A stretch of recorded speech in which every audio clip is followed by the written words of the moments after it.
Giza mbaya.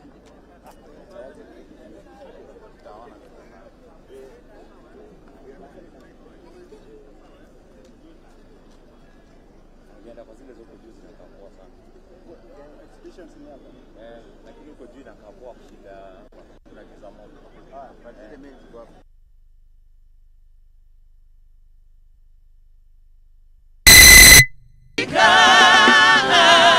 mikono ya ibilisi, jina la Yesu limeniponya maisha, jina la Yesu limenisamehe dhambi, limenitoa katika mikono ya ibilisi. Sema jina la Yesu limeniponya maisha, jina la Yesu limenisamehe dhambi, limenitoa katika mikono ya ibilisi. Jina la Yesu likapata uzima, kanitoa matesoni, akaniokoa. Na sasa ninaimba kwa utukufu wake, Roho wake amenijaza, sasa niko huru.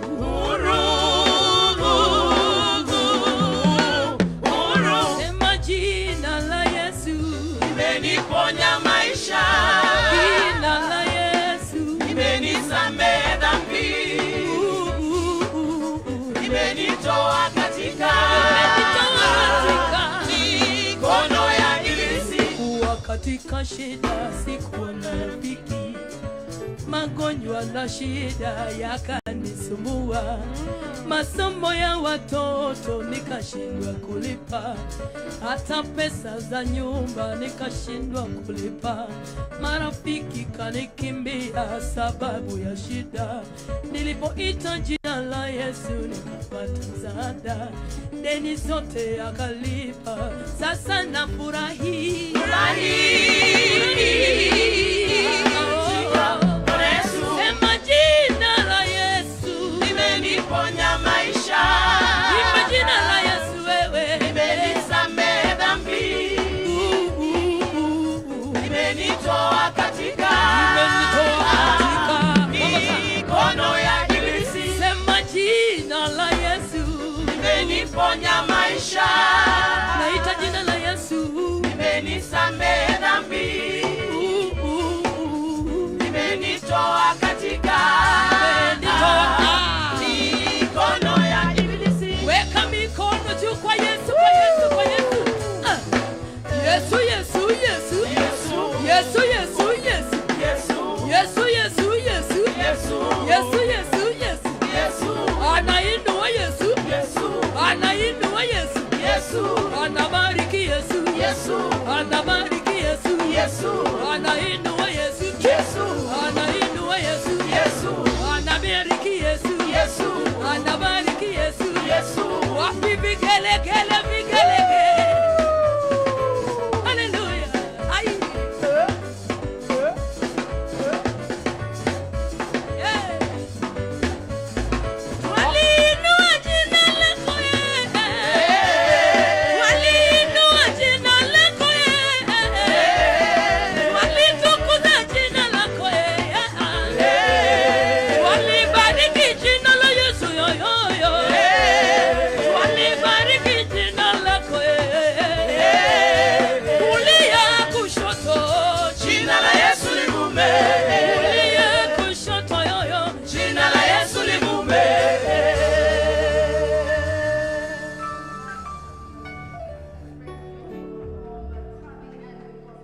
arrival of President Devolution, let's now hear from the County Executive Choir. Perhaps to remind us that devolution isn't just about policies and speeches, it's also about culture. Ladies and gentlemen, please give us a round of applause for the County Executive Choir, showcasing the rich talent of Homa Bay County.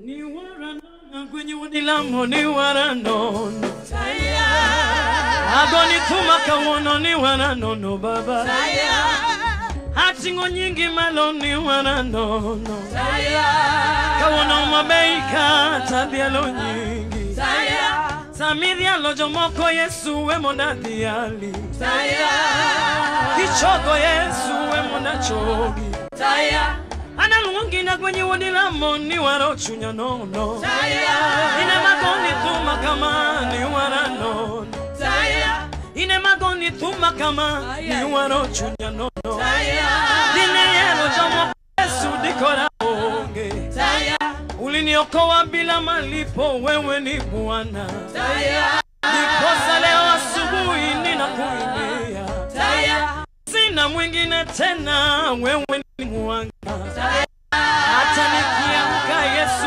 wewe ni Moranga Ndiposa leo hii ninakuinua Na mwingine tena ye kando yako Bwana Ni wala nona wadilamo we mona sungie Ni wala no Ni wala no Ni wala no Ero kama no baba Ero kama no ni wara no Ni wara no Ni wara no Ero kama no ni wara no Taya Okumba ni wara no Rabi ine manilima wendo Cheng yamano ine malungi kokinyi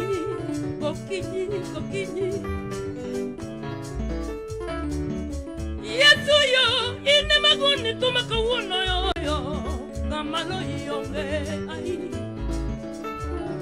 Okuma yande maka dalomana onge keno Yesu ine manilima dalomane welonge Yakwaro bendio we monda paki kituba Ni wara no yo Okumba ni wara no Ni wara no Ero kama no ni wara no Ni wara no Chale ni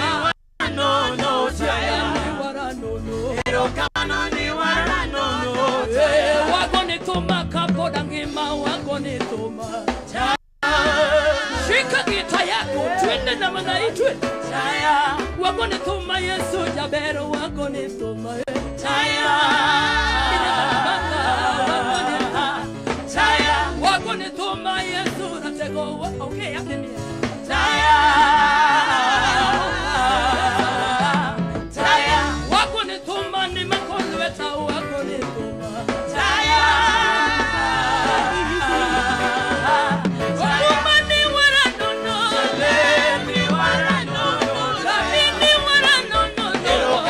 Ni wara no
jana wa leo wa sasa, nani kama yeye?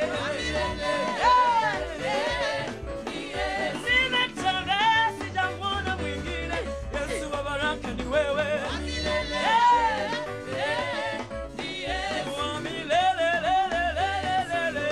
Yesu wa baraka ni wewe. Anazungukia maisha yangu, anashughulikia maisha yangu, ametengeneza maisha yangu, anashughulikia maisha yangu, sina mwingine kando yake, anashughulikia maisha yangu, anapamba, anapamba, anapamba, anapamba, anapamba.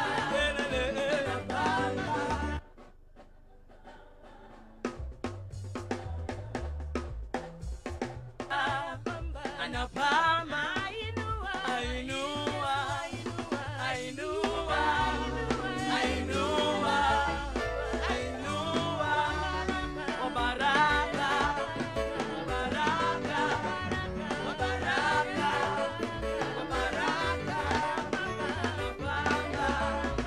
anapamba, anapamba, anapamba, anapamba, ewanu watio. Ewanu watio nengima, ewanu watio, ewanu watio nengima, ewanu watio, ewanu watio nengima, ewanu watio, ewanu watio nengima. Ewanu watio, ewanu watio nengima, ewanu watio, ewanu watio nengima, ewanu watio, watio nengima.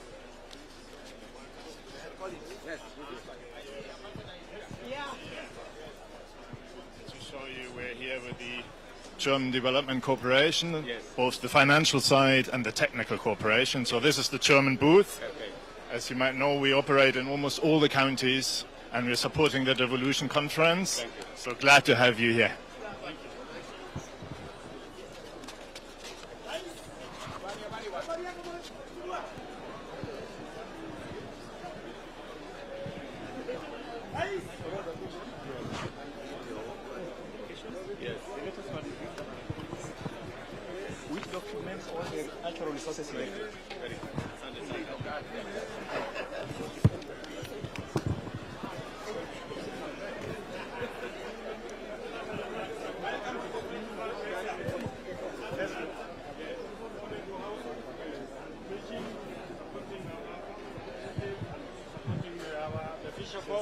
To the cooperatives, buying for them fishing boats, fishing gears, to support them, both the youth and the women, and supporting them also with the transport to the market.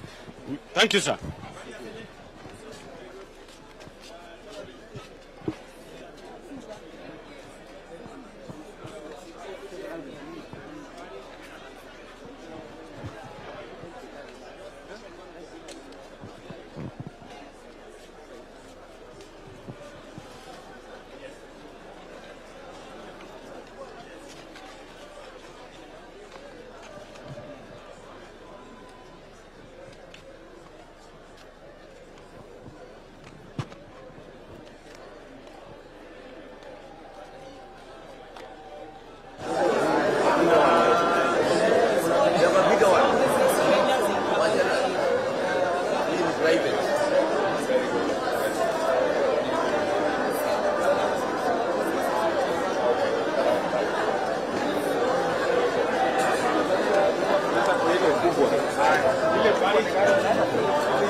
also onions from Gaddafi.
And there are specific locations, both the industrial minerals and the gemstones. Yes, we've now faceted these. These are value added. We have them in rough stones, then we have the finished product. This is amethyst. It is purple silica or quartz. It is here.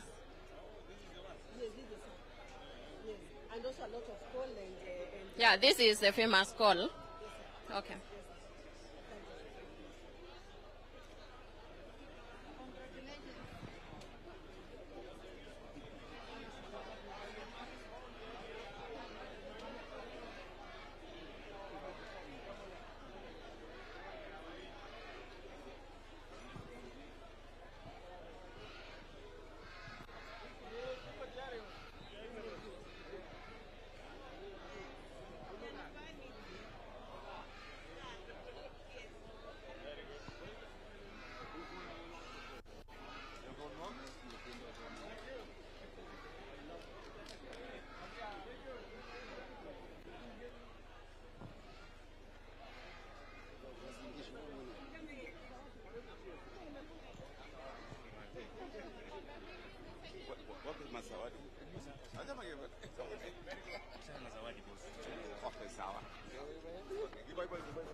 Your Excellency, this is the Council of Governors.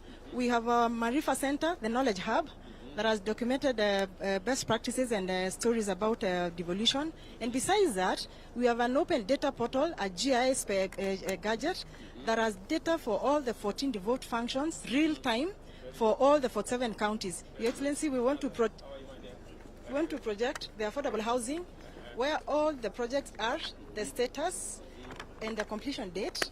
We have data of all the projects, the water projects in the 47 counties, their status, and all other housing. So you can explain? Yes. Thank you very much, Your Excellency. Welcome to the COG Pavilion. This is Marifa Center, a knowledge hub for the Council of Governors. That is GIS based. That means that we can be able to get the exact locations of all the projects and interventions we are doing in the country. So if we come to the affordable housing one, we are partnering with the Affordable Housing Board, so we are able to track the status of all the affordable housing projects. Currently, the ones that are ongoing are 151 projects in the country. The average status of implementation is 24, but we can still go to the individual project and tell you what is the actual percentage of. Yes, let's go, for example, to Kirinyaga.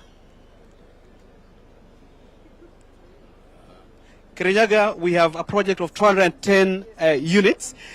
Right now it's 97% complete. So, Your Excellency, at the comfort of your office, you can monitor all the projects in affordable housing.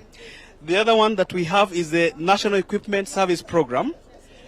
This, we're able to tell you the facilities that the counties that are benefiting from this program, the facilities that are benefiting, and the services that are being offered in this program. So, Wajir is yes, Your Excellency. Even in Wajir, they have also set up a GIS system for our chair. They're able to map out all the health facilities in that particular county. Thank you, sir.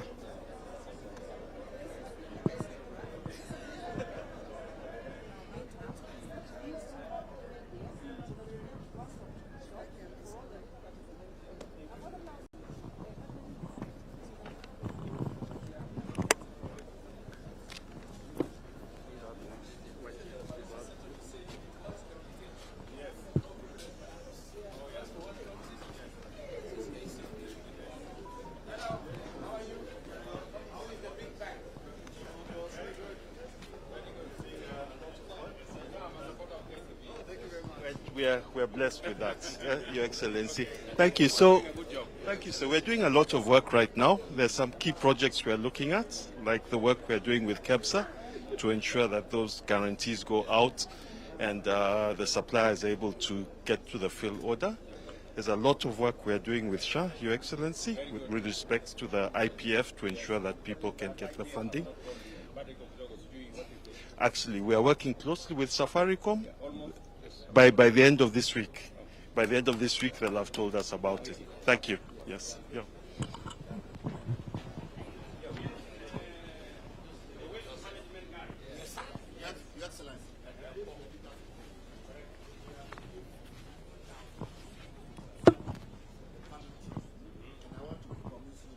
If I get the commitment within a year, 53,200. Report them to me. Thank you very much, sir. Thank you very much, sir. So we have the funding to set up in cluster regional counties. So about Mombasa told me you are yes, we do 2 weeks. I'm inviting you to have a groundbreaking, and then we start the work. And what about Nairobi? And Nairobi is our big yes, we are in discussion with them. They have not yet concluded. Trouble, let me know. Yes, they are giving me trouble. So yes, they are giving me trouble. They are giving me trouble. I will take them on. Look, the funds are ready, the equipment are ready. Yes. This is an African solution to African waste challenge problems. Thank you. When I was vice chair, I took a delegation of 11 governors to go and see this. And the value chains around it, the creation of employment, the cleanness of the towns, the local solutions. They get to a point where they sell the end product as fertilizer on the shelves of supermarkets. It really works. Yes. That's good. Yes. I told him. Yes, yes. Thank you very much, Excellency.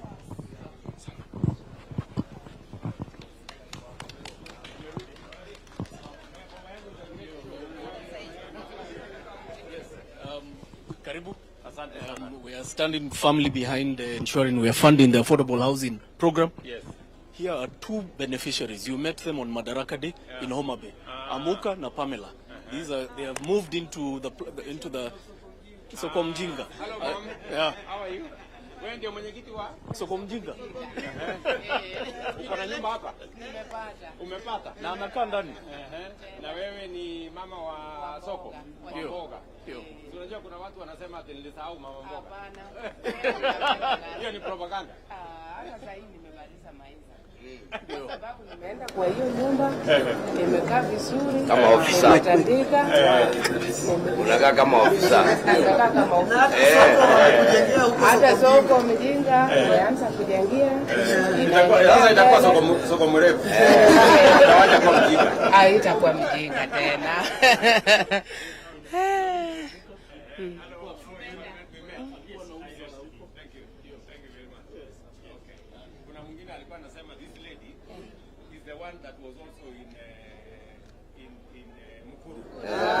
Hapana. Ni mama wa show tu. Sijapita hata Homa Bay kuenda huko. The chairman of Sokomjinga. Yes. Tena mimi ni mkaaji ya Homa Bay. Nimeshukuru sana President. Yes, and this is the Homa Bay project. Yes. We have now fully occupied. It is fully occupied. What is phase 2? Phase 2, I think we instructed that there's going to be another 1,000 units to be done. So that where is the land for the other 1,000 units? It was behind. It was behind the NHC. So let us. The land is there. Yes, the land is there. Yes. So what is the plan? We need to advertise on that. Advertise and we execute. Before I leave today, and these are the directions. Twende Kirinyaga. Sasa huko na mdosi hapo.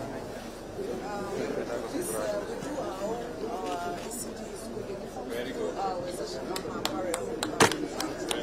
We also do women from hospitals for doctors and also for the maternity. Yeah, we do Wezesha program which we are expanding. It's really not that big, but we manage very good. It saves us money, and linen and curtains, everything comes from inside. Yes. And then here, this is you've seen what we have been doing in medical services. We have expanded our facilities.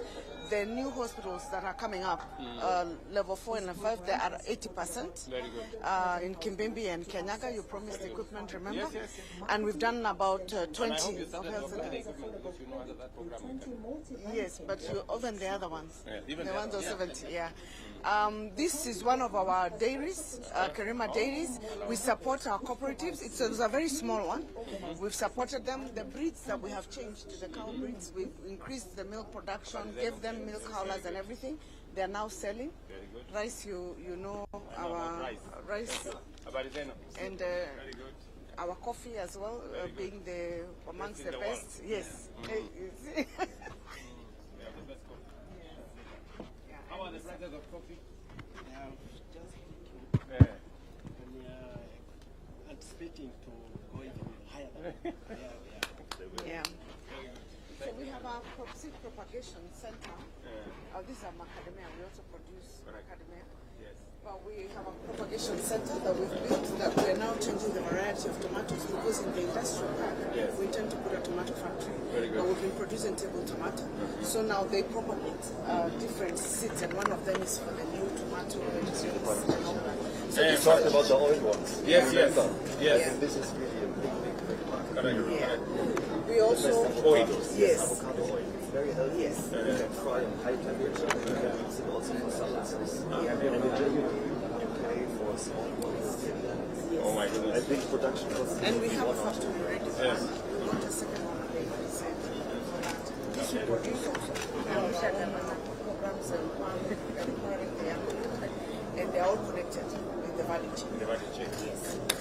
And then the final is our rabbits. Because for instance, you may know that we are the leading ornamental fish producers. Yeah. Ornamental fish? Yes. Now, and they are very high demand, especially in the UAE. And they're exported. Very good. Now, our rabbits Yes. produce this This urine is used as fertilizer. Okay. Produce fertilizer. So like this is the urine collected last night from this tip. Yeah. Alright. So that's to show you.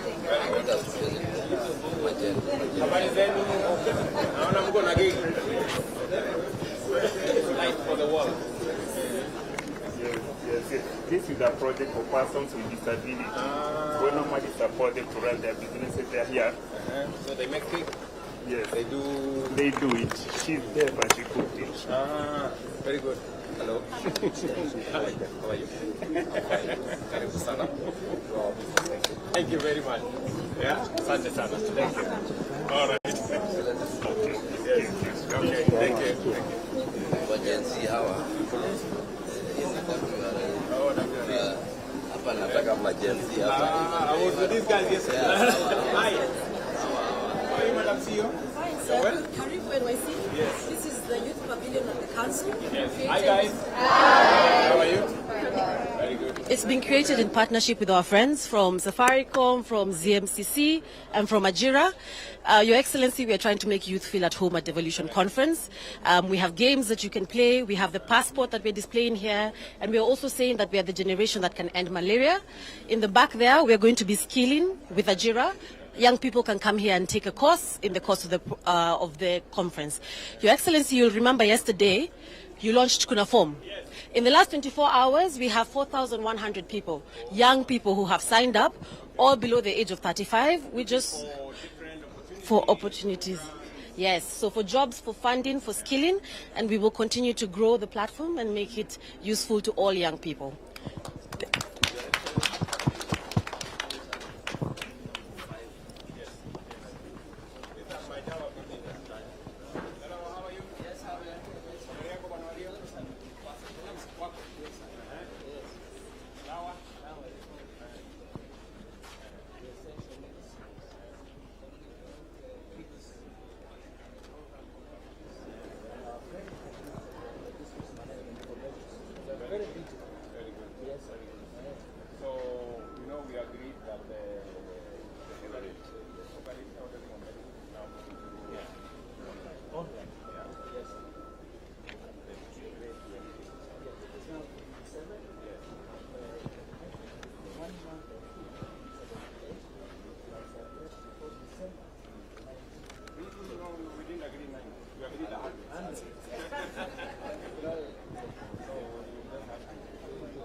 We are doing the community health promoters.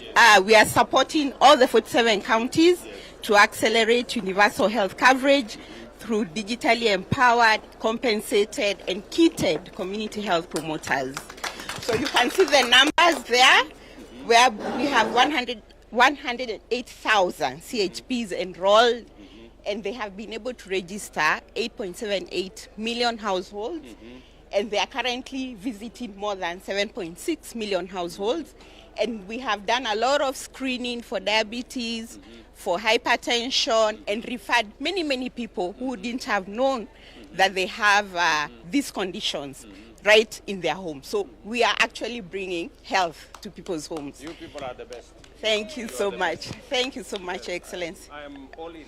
All right, Asante.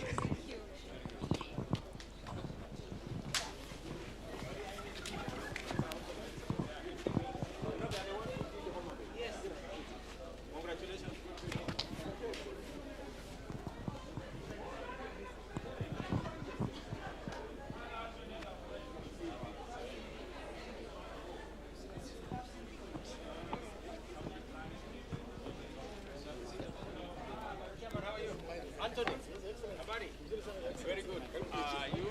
guys are the best. Yes. Thank you.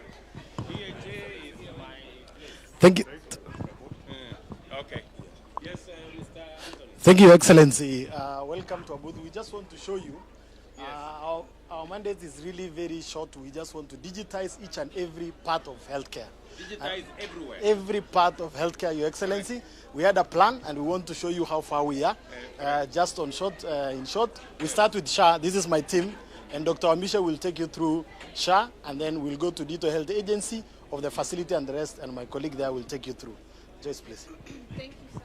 Your Excellency, at the Digital Health Agency. It's okay. At the Digital Health Agency, we believe in data, real-time data for use. So the first stop was the SHA registration dashboard, and as for today, you can see we are at we have already registered 6,152 people. As of now, of course, by evening we'll have reached about 30,000, 34,000, and then approximately half of the Kenyan population is already registered for SHA. And then, Your Excellency, registrations typically are happening at the health facilities. We need to change the Kenyans' mentality about seeking for health care, because you should be registering for insurance when you're happy and healthy. Exactly. But you can see from how we are doing things, our registrations are lowest over the weekends. Yet they should be the highest because we have self-registration and even assisted registration with the CHPs. Young people are the majority that are registering, on average about 32 years. Males and females, 1-to-1 ratio. So wanawake they are not being hidden behind. So it's important to check that. Then on children, we have our dependents. They're about 8.9 million. We expect a bit more. Yeah, exactly. Yes. Exactly. Yes, sir. Yeah. Yes. Yes.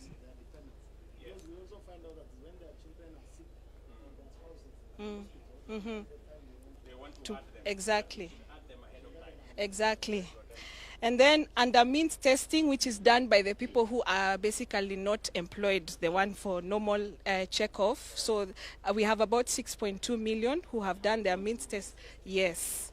And then we have a county registration where we are monitoring the counties, how things are happening at the counties. Mombasa is highest at 67.5%. Homa Bay, where we are, is at about 13%. Sorry.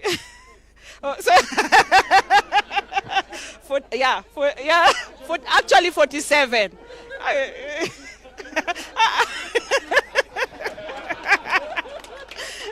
and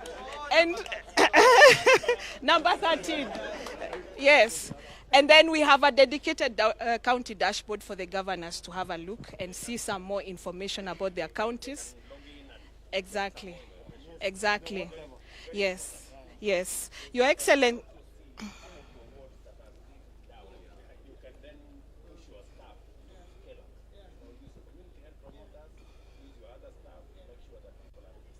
Yes. Then exactly. Then something else that is interesting, Your Excellency, we recently have started one bed, one person, and we are monitoring the bed occupancy. In our currently we have about 137,000 beds, normal beds, and our occupancy is at about 50%, so 49.93, and we can be able to see ICU beds and even HDU beds. Your Excellency, if COVID happened today, we would be able to monitor things that we were using an Excel sheet then to monitor now digitized. So this is, we are on a great journey, and we really appreciate your support. Thank you. Sorry. Tell me about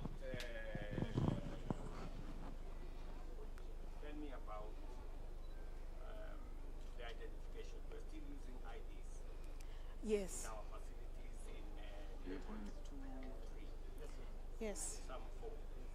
So what is the plan? So, Your Excellency, we went live for the biometric identification for all our level 4 and level 5 and 6 facilities, which are now using biometrics to do. 1094. And we are just now ensuring that, because we still have some small challenges of small failures, we are now tightening that system. Then the second is we are rolling out in every level 3 and level 2. So that we expect that in the next 1 month or so, we shouldn't have anybody using OTP, unless you have a condition whereby you are not able to. Yes, you have a up to the problem, and we have created a process that must be approved for you to be properly identified. But Your Excellency, I will take you through the highway now. You remember we had the five key pillars. Before I give my colleagues, one was enabling environment. You gave us a law, so this is now also anchored in the law, so that we ensure that everybody uses the digital system in providing of services. The next was the ICT infrastructure, and in terms of ICT infrastructure, we are assisting every public hospital, every public health worker. We are giving them a device. So far, we have distributed 15,000. We are supposed to do 74,000. We have the devices in place, Your Excellency, but we don't want to give devices without training. So it's moving with the speed of training, and that is how we are implementing that. Our health information exchange, I will give my colleagues to take you through. This is also live. We have been able now to actualize this from being a plan to a reality. Thank you, Your Excellency. My name is Dr. Jeremiah Mumo. This was actually a PowerPoint thing, but we have actualized it from now. It's no longer a PowerPoint, and the reason is is live, Your Excellency, is that at any given time, if it's patient portal, when you click, it will automatically open to you our Afya Yangu, and our clients will be able to move to that.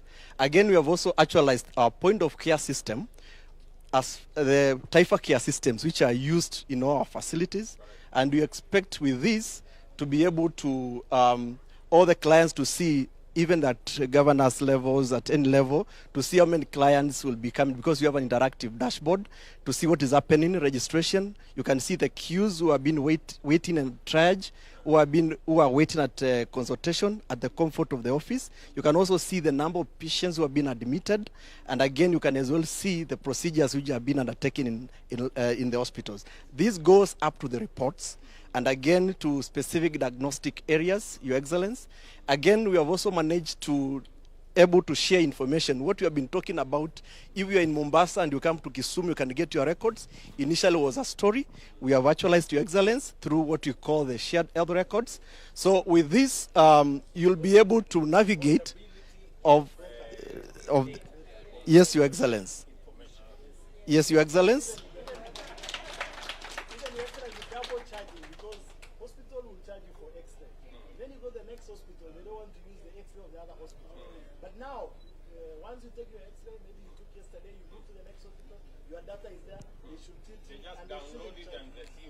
Yes, and we can monitor this, Your Excellency, real time. Like now, this is what is happening across the country. For the last 1 hour, you'll be able to tell what is happening in terms of, for the last 1 hour, 10, we had already 20,000 people being seen either through observation, diagnostic, or prescription of drugs across the country. And this information can be relayed from one facility to another across the country. Your Excellency, also, we are also able to monitor our doctors and our health care workers through the health worker registry, which was again a dream. And with this, we are able to know the numbers, what is happening in terms of doctors, and want to make it reality so that even Kenyans can know how many doctors we have, how many nurses we have in the country, and all different cadres we have in the country. So now this is a reality. And again, we have an application which we call the Know Your Practitioner. And again, we have now what we call Practice 360 to enable the doctors to do prioritization within a radius of 1 kilometer. We localize. Yes, Your Excellency. Yes, Your Excellency. You have already geofence and geotag every facility. You can't approve outside 1 kilometer, which is within that radius of your facility. And we keep making it tight, because we realize that some health workers are in very far distances and they are doing approvals, which means actually they are not undertaking some of those services. Your Excellency, on that one, I think there is data that will really help us on training of doctors. Yes. Because if you can get the gaps, yes, and then national government takes it, they will give Yes. example, when you break it down to oncologists, Yes. I think I don't see the gaps there. Yes. But we should, this data now is useful Mm. for us to be able to deliver help in a very, comprehensive way and effective, because we will know what the gaps are and all the other things. I think we can assist America. I saw. Probably even we're doing the same right now. But data protection is a big problem. So I saw President Trump struggling. I think we can send some experts. And Ambassador here says also to jump. Thank you so much. Thank you guys. You guys are doing a great job.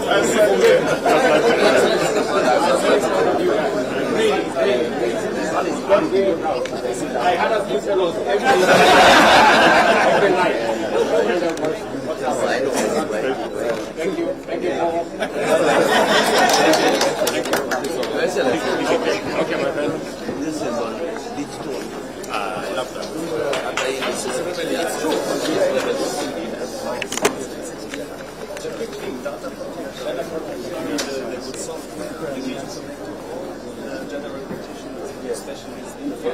What it says about radiology. Yes. So that you don't make 10 pictures of the same thing, but you can use it 3 times, 4 times. Hello guys. How are you? Red Cross provide integrated digital solutions for county revenue collections, their HR management, and all the other county services that they provide. We provide a digital dashboard where the governors and the decision makers can actually see real time what's happening in the county. Okay. So are you working with some counties already? This is Homa Bay, actually. They are the ones who've really worked with us in tightening the system. That's why our revenues 700, 800%. Very good. And now we have incorporated artificial intelligence into the system. Yes. So now the system can actually detect where the problems are, leakages maybe, can predict what the future revenue is going to be, what we can do to improve the... Yes, sir. It actually can talk to it. How much have we collected today? Right now, How much have you collected today? Of course.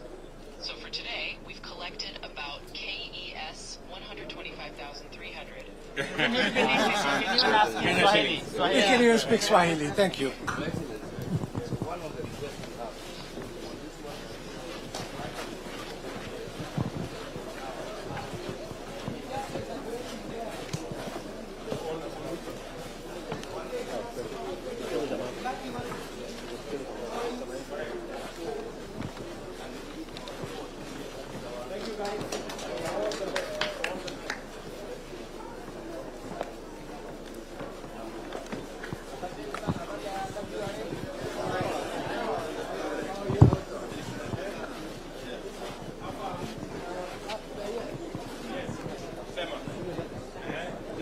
This Water Resource Authority. We have, these are the equipment that we use now for water, groundwater monitoring. It's a very modern equipment. Nowadays we have minimized now what we call dry boreholes. For example, this one is called magnetic. It can go up to 600 meters. Down? Down, yes. Okay, to know where there is. Yes, you can see now this gap here. This is the area where the water is. Oh. These are rocks.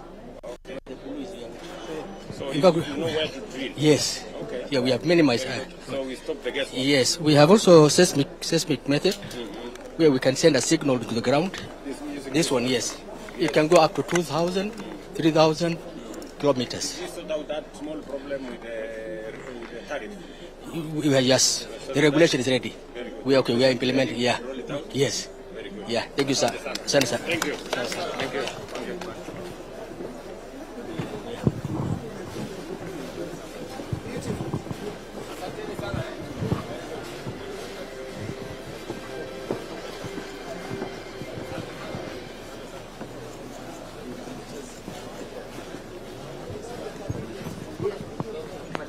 Okay. You left your bus.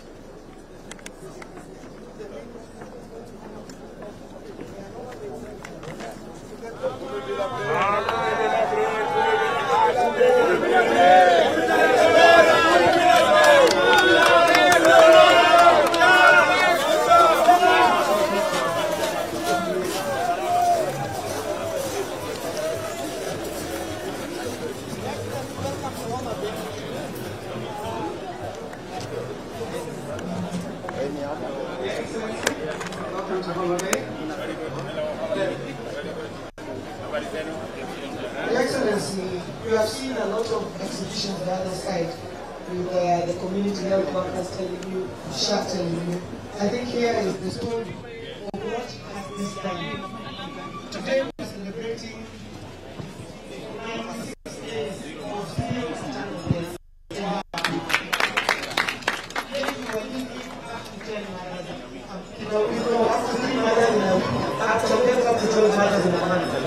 But because of this integration, from community to being able to deliver blood, to being able to do trainings, we have the MPPSR. Thank you, Your Excellency. So, as Her Excellency the Governor said previously, we were losing so many mothers. What we have done differently is we know where every single mother who is pregnant is in Homa Bay right now through our CHPs. As you can see, they walk around with their gadgets. We are able to tell their blood pressure so we can know what problem they have. They are able to do blood glucose testing and so on and so forth. So, Your Excellency, distinctly, every Tuesday morning at 7 a.m., we have a national meeting chaired by ourselves, and Her Excellency the Governor personally attends, including DG Amoth, PS Oluga and the others, and we discuss every single maternal mortality that we have or a near miss. And through that, Your Excellency, we have managed to achieve 96 days of zero maternal deaths in Homa Bay County. And significantly, Your Excellency, what used to kill mothers before in Homa Bay was obstetric hemorrhage, bleeding a lot before, during, or after birth. And as you can see, we have put measures in place, and right now, it is no longer the #1 killer of mothers in Homa Bay. Thank you. Your Excellency, that's the effect of the interventions that we have made there, including working with Zipline to deliver blood and other essentials to the far places. Your Excellency, we have value chains here in Homa Bay, and we've been growing the value chains. Just move a bit, Adele. So if you look at sweet potatoes, we are the highest producers of sweet potatoes. We moved from about 169 tons to 173 tons, 78 tons. For cotton, we moved from planting 1,800 hectares, planting 5,200 hectares. And the most important thing there is the value, because you know the price has moved from 52 to 72. So the value has gone much higher. Sunflower, we moved from only 125 hectares to over 1,050 hectares, and the value. Excellent. Thank you very much.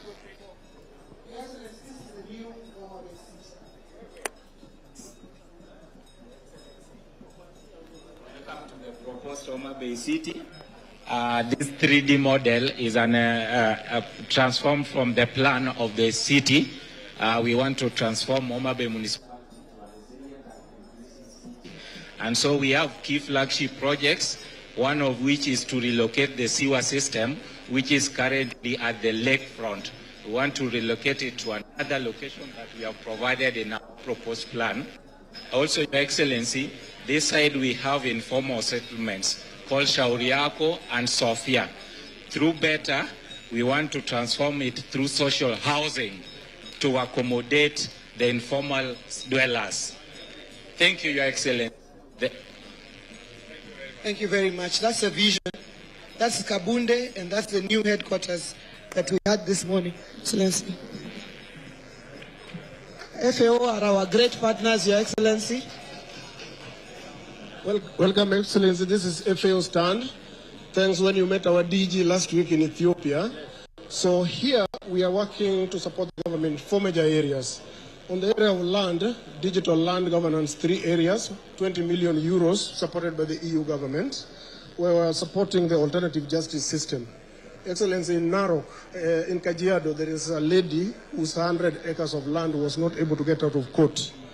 Alternative justice system supported by FAO, they are now okay and they are using their land. We just launched a $40 million project on youth employment in ASAL areas. This was launched by CS Beatrice School in Turkana last week. So we're going to give a lot of employment to the youth. Thank you very much.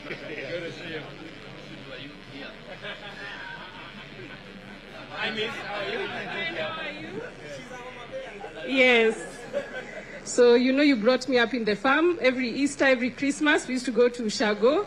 And this is the work that has come from it. We are working with traditional beekeepers so that we can move from here until here. We're also working with young people in agriculture, and we've planted 754,000 trees as young people so far to contribute to the 15 billion tree campaign. Thank you for your mentorship.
Ushaleta Kevin. Ushaleta na ushaleta hapo kwa speeches. Unasema yako. Sawa, ushaleta.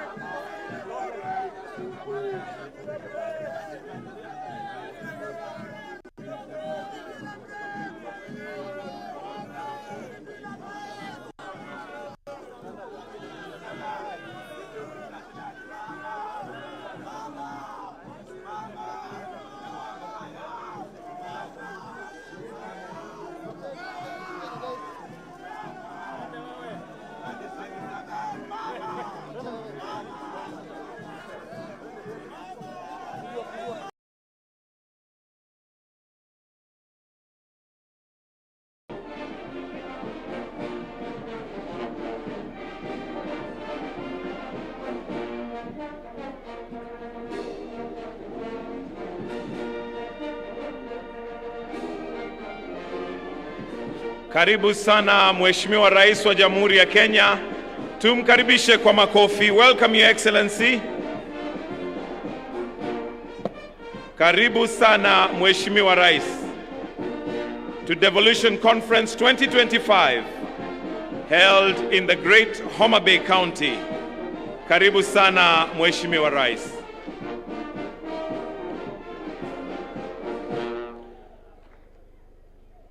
We shall remain standing as we will start with the two anthems, starting with the Kenyan national anthem, followed by the East African anthem. The anthem.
Tukiwa tungali tumesimama kwa heshima, Mheshimiwa Rais, naomba nimwalike Ali Abdullahi Hachi na Reverend Kennedy Zangu watuongoze kwa maombi. Karibu. Bismillahirrahmanirrahim. Naanza kwa jina la Mwenyezi Mungu mwingi wa rehema na mwenye kurehemu. Ya Rabbi, tunakushukuru kwa kutufanyia ufanisi wa hafla muhimu ya maendeleo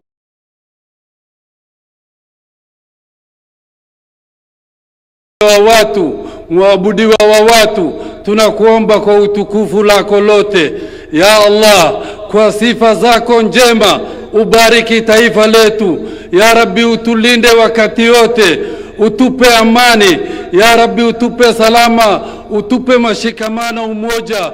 Ya Rabbi, ulinde taifa letu, udumishe amani na maendeleo. Ya Allah, ufanye nchi amani ambayo inayependeza ulimwengu. Ya Allah, ya Rabbi, tunakuomba umjalie kiongozi wetu Mheshimiwa Dr. William Samoei Ruto, umpe hikma, ujuzi na ujasiri wakati hali ngumu na wakati hali iko sawa. Ya Rabbi, tunakuomba uwajalie viongozi wetu hikma na utabiti ili waudumikie taifa letu. Tunakushukuru kwa kutupa gavana chupafu. Ya Rabbi, ulinde gavana wetu na wasaidizi wake. Ya Rabbi, tunakuomba uko na ubungufu ya kibinadamu, utasamehe makosa yetu. Ubariki taifa letu, ubariki viongozi wetu, utusamehe dhambi yetu. Allahumma salli ala Sayyidina Muhammad wa ala alihi wa ashabihi wa sallam. Amina ya Rabbal Alamin. We are praying. Lord, the county of Homa Bay that is hosting the Devolution of 2025, being the 9th one of the countries, in your hands. And Lord, we thank you for the blessings of devolution. And we, as we gather here, Lord, we pray that may your guidance guide us into doing justice and good to the devolution so that it benefits your people. The country rests into your hands, Lord. Now I pray, my Father, that may you protect the government under the President of Kenya, with Dr. William Samoei Ruto. How I pray, Lord, that may you walk with him in times of hardship and in times of good, and cover him like you promised that you will cover Jerusalem from heaven. Circle him with the heavenly fires and the heavenly protection, that in any other thing that is happening politically or socially, he will be safe from it. In your hands, Lord, we place the governor of the county of Homa Bay. May you walk with her as she tries to lift up Homa Bay to be at the top, O Lord. All the 46 governors are in your hands, Lord. In your hands are the deputy governors, both parliaments and the MCS, O Lord. Do us justice, because that is our humble prayer in Jesus' name. Kwa heshima naomba tuweze kuketi. Your Excellency Dr. William Samoei Ruto, President and Commander-in-Chief of the Kenya Defense Forces, the COG Chair, Honorable Ahmed Abdullahi, also Governor of Wajir County, Speaker of the Senate, Honorable Amason Kingi, the host governor, Your Excellency Swanga, all governors present, cabinet secretaries present, principal secretaries present, Your Excellency governors, members of parliament, CEO COG Ms. Mary Mwiti, private sector represented, sponsors and partners. Your Excellency, sir, at this point, allow me to invite Governor Sang, Governor for Nandi County, who is going to be running the program for us today. I request that we welcome him with a warm clap. Tumkaribishe tafadhali kwa makofi, aje atuongoze kwa ratiba ya leo. Karibu, Governor. Thank you very much. Good. May I take this opportunity to welcome all of us to the 9th Devolution Conference being held here in Homa Bay. And I want to take this opportunity, Your Excellency, the President of the Republic of Kenya, Dr. William Samoei Ruto, all dignitaries present, all the delegates, karibuni sana. Devolution, hoye! Your Excellency, before we start this devolution conference, we always have, as by history, pre-devolution conference activities. Many of them were undertaken in the last 2-3 days, and Your Excellency, the climax of those pre-devolution conference activities were the sporting activities that we had yesterday. You will remember, Your Excellency, that in the last devolution, in the 8th devolution conference, we left the conference with a pending matter. You are under investigation for the role that you played in ensuring that the COG team lost miserably. We had, I think, a score of 12 goals against 2 or something. And part of our very good players were missing in the field when they were required to be there. And the investigation indicated that you played a role in holding them somewhere. So this year, we had invested heavily in a good striker and a good goalkeeper. Yesterday, as we went to the field, Your Excellency, we realized that we were missing our goalkeeper, and that is Governor Anne Waiguru of Kirinyaga. We were also missing our striker, that is the chairman of COG, Governor Abdullahi Ahmed, only to realize later that they were with you in another meeting. So the investigation continues. I think, Your Excellency, there is a problem there. We have to square that matter at some point. Nonetheless, the scores yesterday we had 2 major races. One was the tug of war, and the competition was between Nyandarua and Homa Bay. And the result is that, that was a contest between fish and chips. And chips won against the fish. Again, in the football, game, the Senate, and this time around they enlisted some of the professional players in the National Assembly. And therefore, the Senate won 5-0. But, Your Excellency, that is a huge improvement. From 12-2, 5-0 is fairly a good start. So we are very grateful, and we look forward to the 10th devolution conference. And we will now plan properly, knowing that the President of the Republic could still work against us. So on that one, we have to work on ourselves. So welcome to the 9th devolution conference. We are going to have a few remarks, starting with our sponsors, and we have 3 of our platinum sponsors. Each of them will have 2 or so minutes to speak to us. Kenya Commercial Bank. And on behalf of Kenya Commercial Bank, Director John Okulo, can you be... Let's appreciate Director Okulo, our platinum sponsors. He will have 2 minutes, and then Safaricom, be ready, another 2 minutes. And our other platinum sponsor, Jospong Group of Companies, Chairman, be ready. Karibu sana, Bwana John.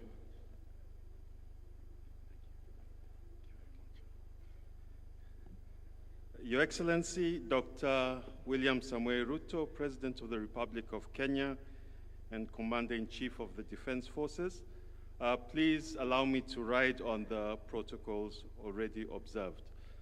Good morning to all the distinguished guests.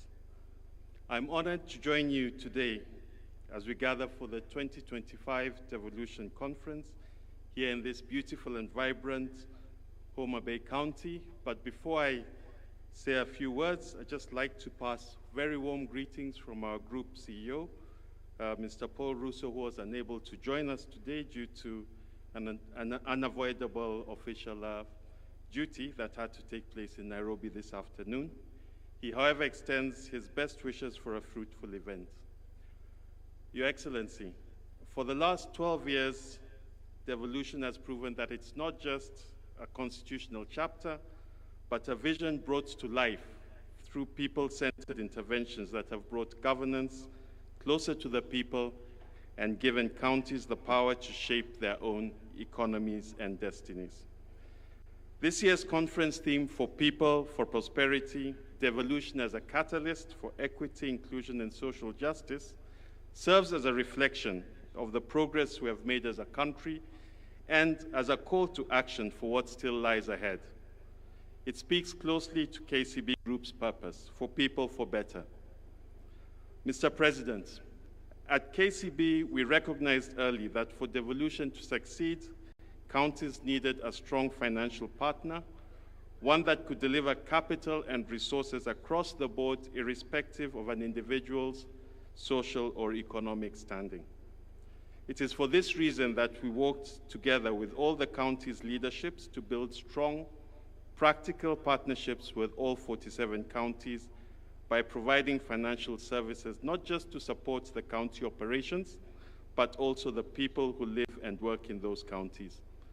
We as KCB have financed MSMEs, youth starting off in business, female-led and made businesses, as well as ensured that sustainable financing is a priority accessible to all. Beyond banking, our social dividends of our investment arm, KCB Foundation, has been at the forefront in delivering the social dividend of devolution through the transformative youth empowerment program, Tujiajiri, Mifugo Imali, and Linda Miti programs across the country. Just as an example, our Tujiajiri program, launched in 2016, has created more than 197,000 jobs and trained more than 40,000 youths who graduate annually with self-empowerment skills in agribusiness, automotive, construction, beauty, and other services, which allows them not only to employ themselves, but also to employ others. In conclusion, Your Excellency, as devolution enters its next decade, opportunities for shared prosperity are even more evident and abundant.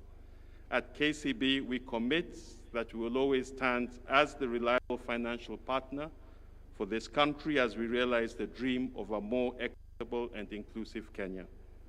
Thank you, Your Excellency, and we look forward to very fruitful deliberations over the coming days. God bless you all. Another round of applause for KCB. Thank you so much, KCB, for the work that we are doing together as county governments. Next is Safaricom.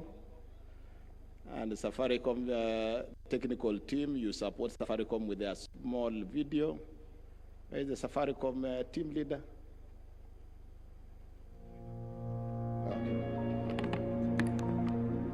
Take a look around you. From the vibrant stalls of our local markets to the bustling city streets, you see the true heart of Kenya. It is in the quick exchange of goods and greetings, in the shared laughter over a cup of chai, and in the quiet resolve of people working together for the fundamental right to build a better life. The heart of Kenya beats with the rhythm of Harambee, a powerful spirit of unity, self-reliance, and collective action. It's how our communities build schools, raise families, and drive our economy forward. It's the power of the group. From the smallest chama to the largest cooperative, groups are the backbone of our society. But for too long, their growth has been held back by manual processes and a lack of digital tools. This struggle is real. In Makueni County, the groundbreaking Tetheka Fund was established to empower residents who couldn't access loans from traditional banks. It was a lifeline, but its manual paper-based system became slow and inefficient, leading to defaults and a halt in lending. The dream was alive, but the system was failing. Makueni County, driven by its commitment to its people, refused to give up. They engaged Safaricom to help them re-engineer the fund, fix the system, and bring the fund back to life. Groups Connect is a digital hub. It is designed to meet the needs of every kind of group, from a small savings club to a large county-wide fund. It is a secure, user-friendly platform that digitizes everything about a group. groups can create an identity and register their members and manage members' activities seamlessly. Group members can save together for short-term or long-term. Group members can access and manage their loans. Groups can invest together in various schemes, for example, ZD. Group members can administer emergency and social funds. Safaricom has been working closely with Makueni County over the past year to create a tailored solution that has slashed loan approval times from months to just 24 hours. Now, the Makueni County Empowerment Fund is back, digitized, efficient, and accountable. In Homa Bay, the county government is interested in Groups Connect to help it identify and organize its various groups in order to understand how to empower them. Today, Homa Bay County has no clear visibility into the groups operating across the region. And without its visibility, it becomes nearly impossible for the county to plan, support, or even partner with these groups in a meaningful way. But imagine if every group in Homa Bay was registered on Groups Connect. The county would finally have a full view of the landscape, allowing them to design better programs, deliver farm inputs, equipment, training, or even access to loans and capital directly to the groups that need them most. When we make the groups visible, we make the county viable. At the same time, groups themselves get something valuable: a digital footprint, a clear identity, and a connection to a larger network that can open doors to partnerships, funding, and long-term growth. It's time to bring your group into the digital future to build a better life.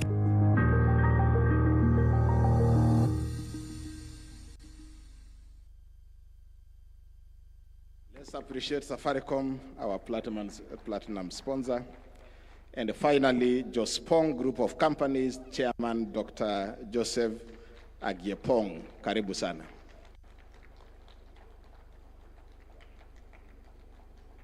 Karibu Bwana Chairman.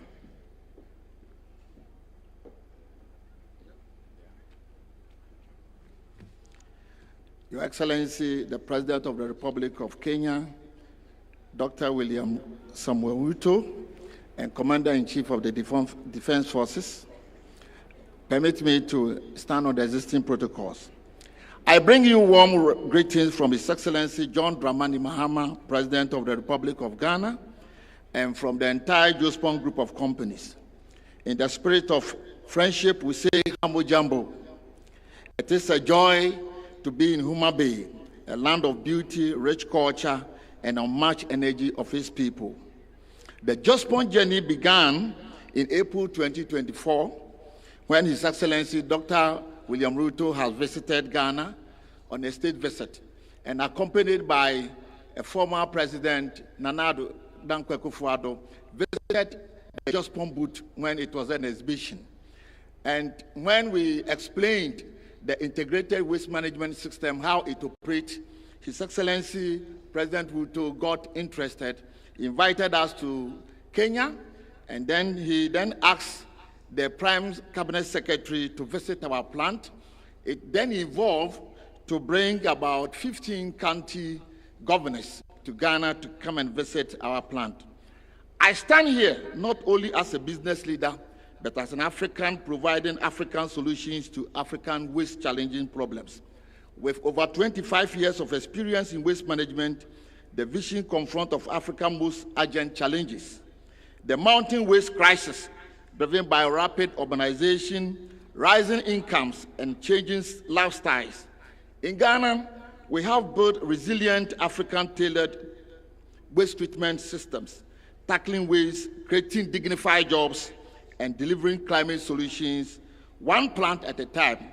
Your Excellency, today in Ghana, we have our 36 plants transforming landscape of Kenya, transforming landscape of waste management. And I would think that Kenya also can harness this potential. Kenya, with a population of 57 million, generates 28,000 of waste daily. And we humbly want to plead that, Your Excellency, we will cluster these counties into regional clusters, and so that 5 counties can use this integrated waste park. Your Excellency, it might interest you to know that about 52,000 jobs can be created in a year through this kind of treatment plant. 30,000 jobs will be created from the collection of the waste, transporting, and then sweeping. 21,000 jobs will be created by the integrated waste management plant, and 1,800 will be created through the green jobs, data collection, monitoring, and validation of the carbon market.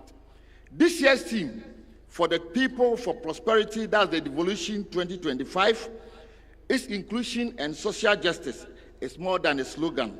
It is a call for action to put people at the center to ensure that progress is fair, inclusive, and transformative. The African is capable of managing his own affairs. The mission goes beyond business and is about turning African waste crisis into a driver of jobs, climate action, prosperity. Together, Ghana and Kenya can build and sustain with waste management resources in the countries. There's nothing like waste.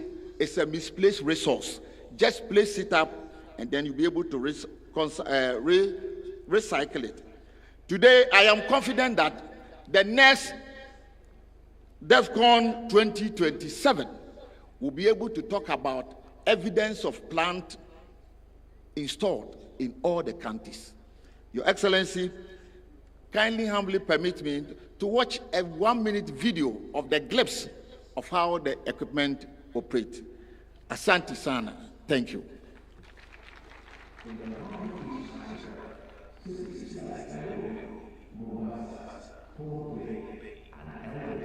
Are expanding rapidly, alive with potential, yet burdened by a growing challenge.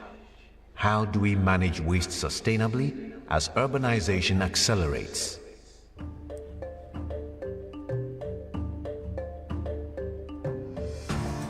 At the Jospong Group of companies, we have walked this path in Ghana. We have learned that real change begins on the ground. The trucks comes in there and then offload the waste onto the bin. The wheel loader goes in there and scoop the waste from the receiving bin and then push it through to the apron feeder. The material flows through the shredder or the terminator. Then from there, it's also moved into another conveyor which runs through into what we call the trammer screen. There are human intervention whereby they try to sort out all the other materials that we need in terms of segregation of the waste. Matured compost is bagged on site. This compost is excellent organic fertilizer for agriculture and horticulture. K-Cup can produce 3,000 bags of finished 50 kg compost daily. At the Plastics Recycling Center, the plastics undergo washing, shredding, extrusion, and pelletizing. The pellets are bagged and sold to plastics products manufacturers as raw material.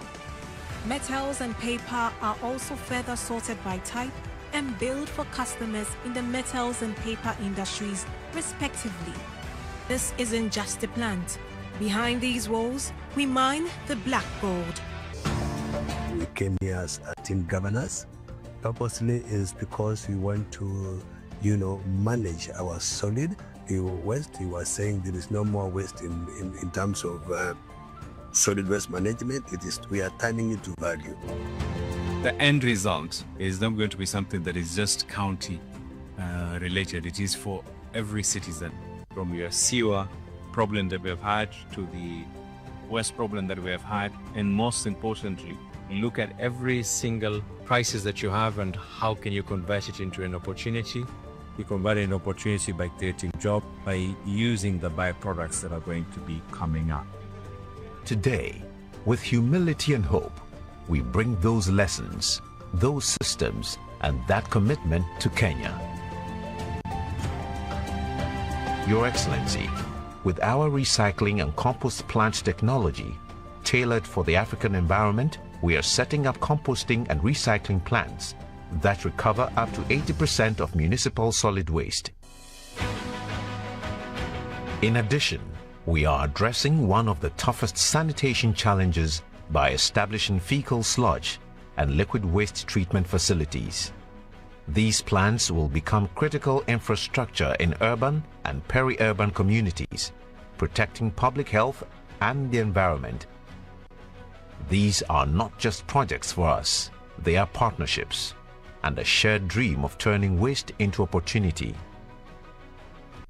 But our proudest achievement isn't the technology or infrastructure, it's the relationships we are building.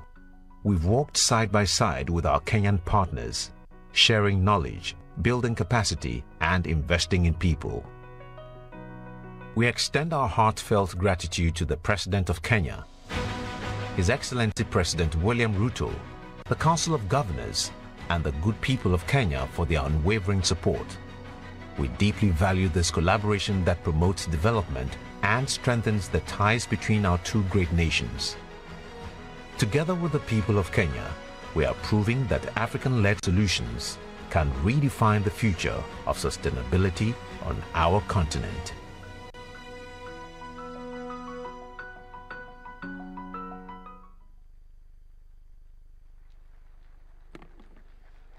Thank you very much, Jospong, an African solution to an African problem. Thank you very much. Now let me invite Ambassador Sebastian Groth, the Ambassador of Federal Republic of Germany to Kenya, and who also sits in as the co-chairperson of the Devolution Donor Working Group. Karibu sana Balozi.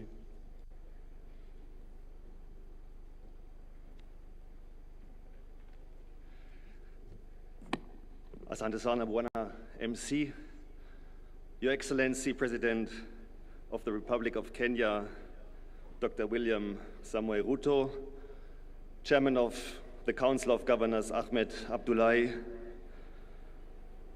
my dear friend Gladys, Governor of Homa Bay, who is hosting us today, all the other governors, members of the Kenyan government. I've seen Waziri Opio and his colleagues, PS, members of parliament, my fellow diplomats. Good morning and hamjambo. It's a great honor to join you at this year's Devolution conference, and I would like to congratulate all the decision makers that chose Homa Bay for this year.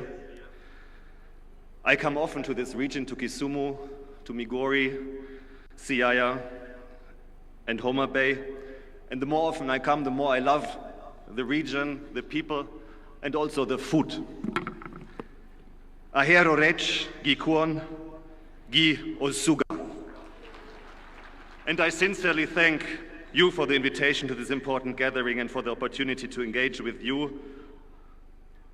It is my deep belief that the counties, the governors, the MCAs, the local administrations, are the real champions of Kenya's evolved system of governance.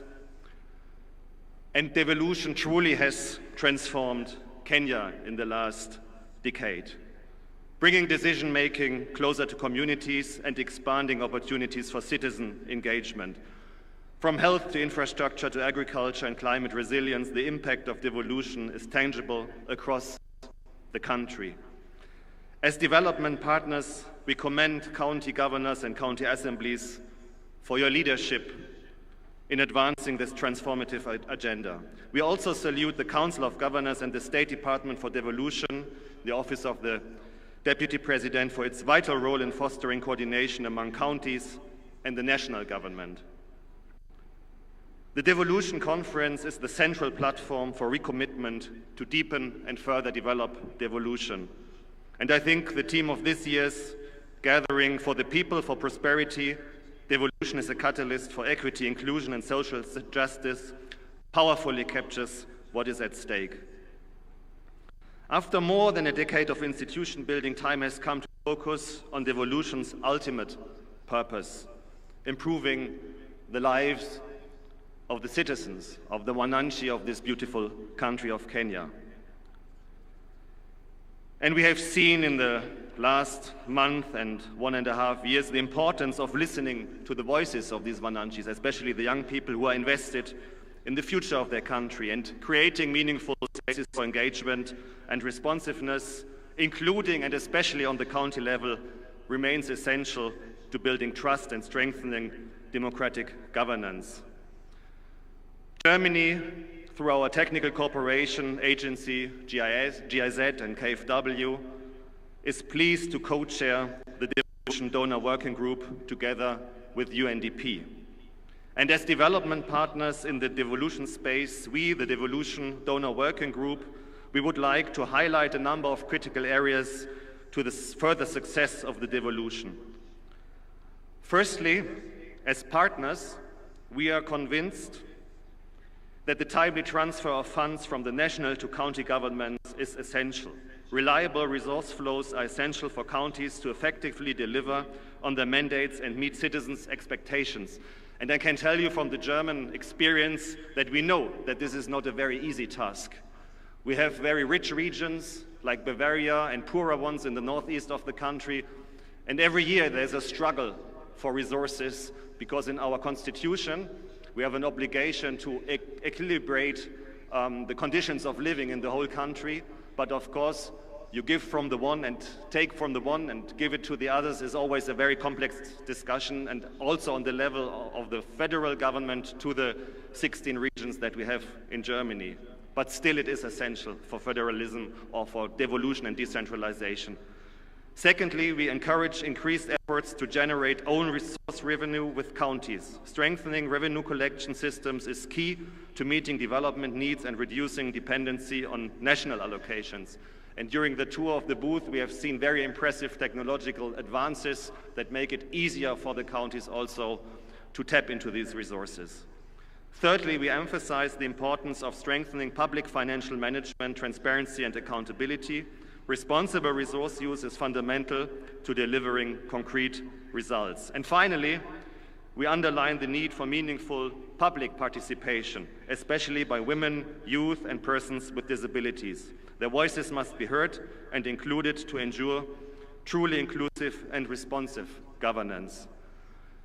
Be assured, governors, MCAs, National Government of Kenya, Your Excellency the President, of our cooperation and our willingness in pursuing these important priorities. Our commitment to supporting devolution and deepening this partnership with the counties is strong. For Germany, devolution is one of our development cooperation priority areas. We are active in basically all the counties with different initiatives.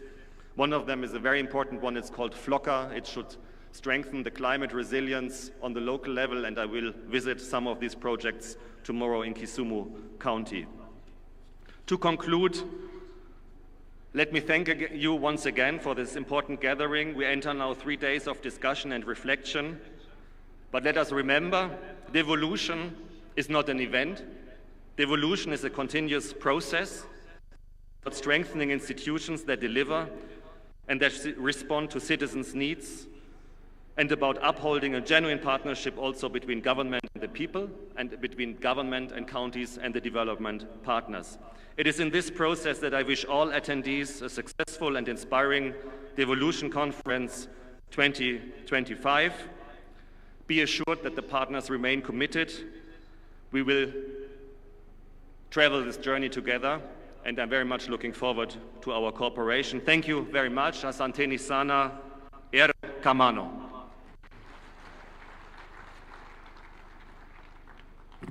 Thank you very much, Balozi. Another round of appreciation for Balozi.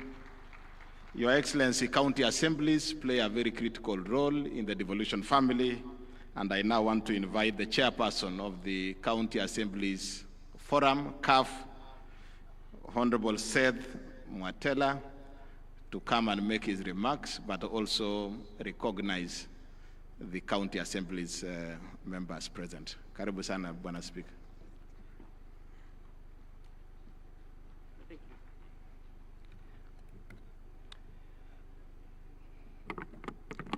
Your Excellency, the President of the Republic of Kenya, distinguished leaders, fellow Kenyans, friends of devolution, on behalf of the County Assembly, allow me to begin by expressing our deepest gratitude to the Excellency, our President, the Senate, and the National Assembly. The recent passage, which is just today in the morning, of the County Public Finance Law Amendment Bill 2023, which we witnessed today in the morning, marks a historic turning point.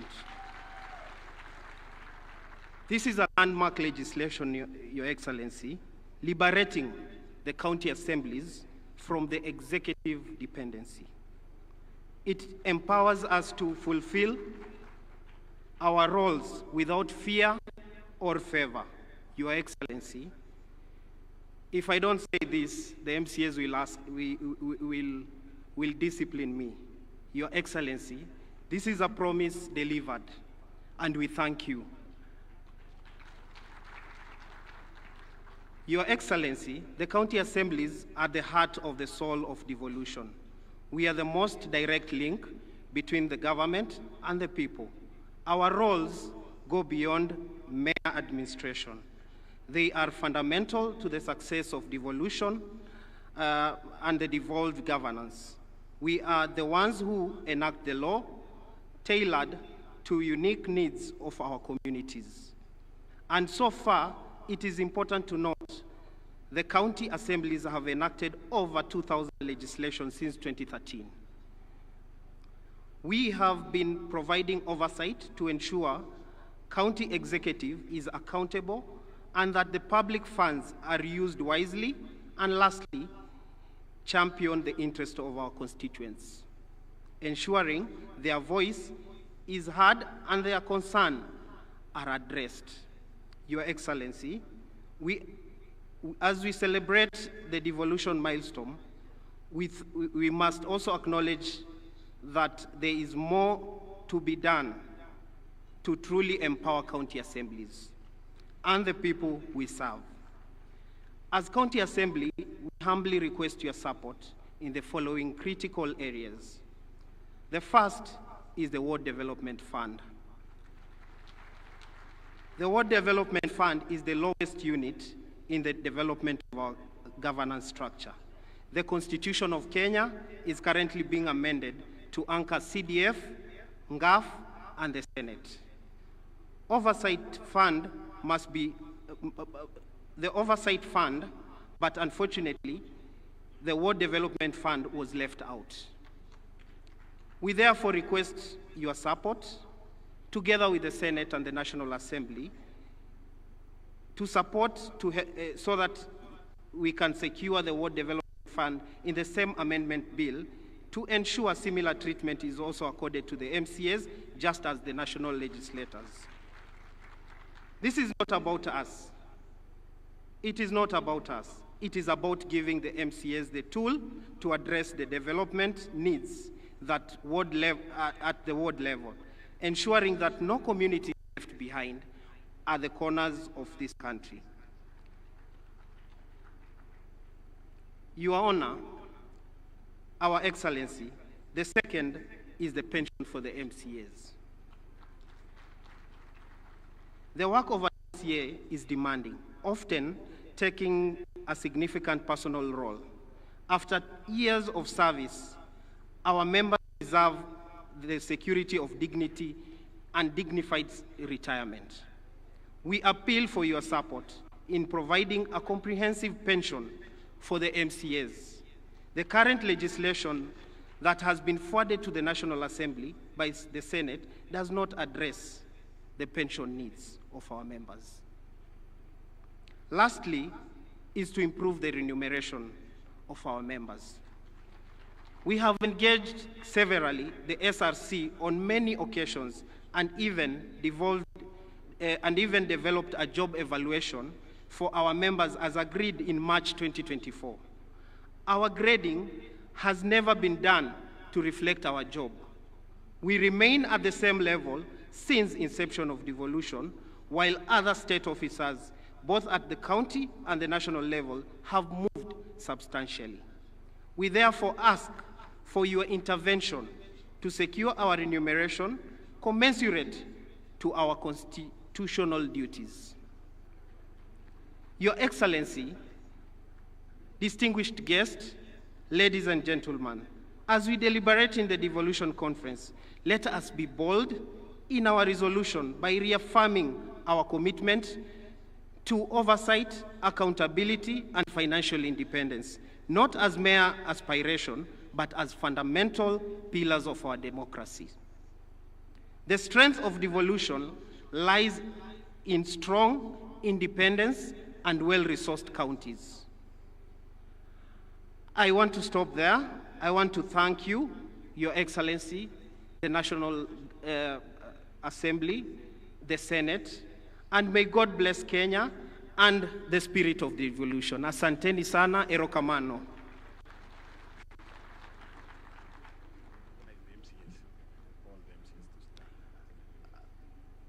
Honorable members, I want to recognize all the honorable members from all the county assemblies. They can just stand so that we can recognize all of you. Your Excellency, I can assure you, we have 47 members from the county assemblies represented herein. We thank you and asante sana. Thank you. Let's appreciate the chairman of CAF. I now want to invite the Principal Secretary in State Department of Devolution, Michael Lenasalon, to come and make his remarks. Karibu sana Bwana PS.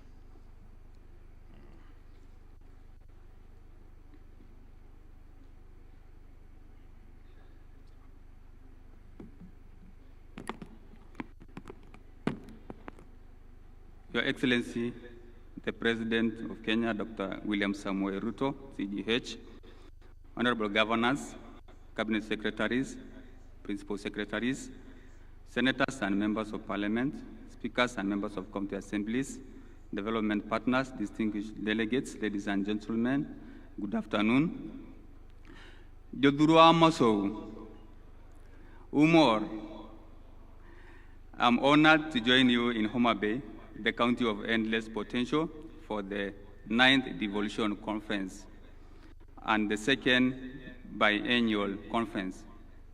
United under the powerful theme, for the people, for prosperity, devolution as a catalyst for equity, inclusion, and social justice.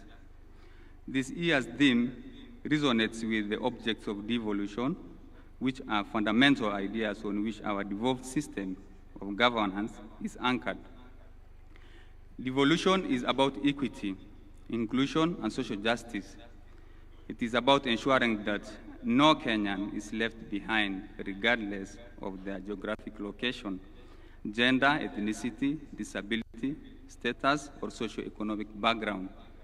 Since inception, devolution has transformed our governance landscape. It has brought public services closer to the people, accelerated development at the grassroots level, especially for initially marginalized communities, and provided opportunities for participatory governance.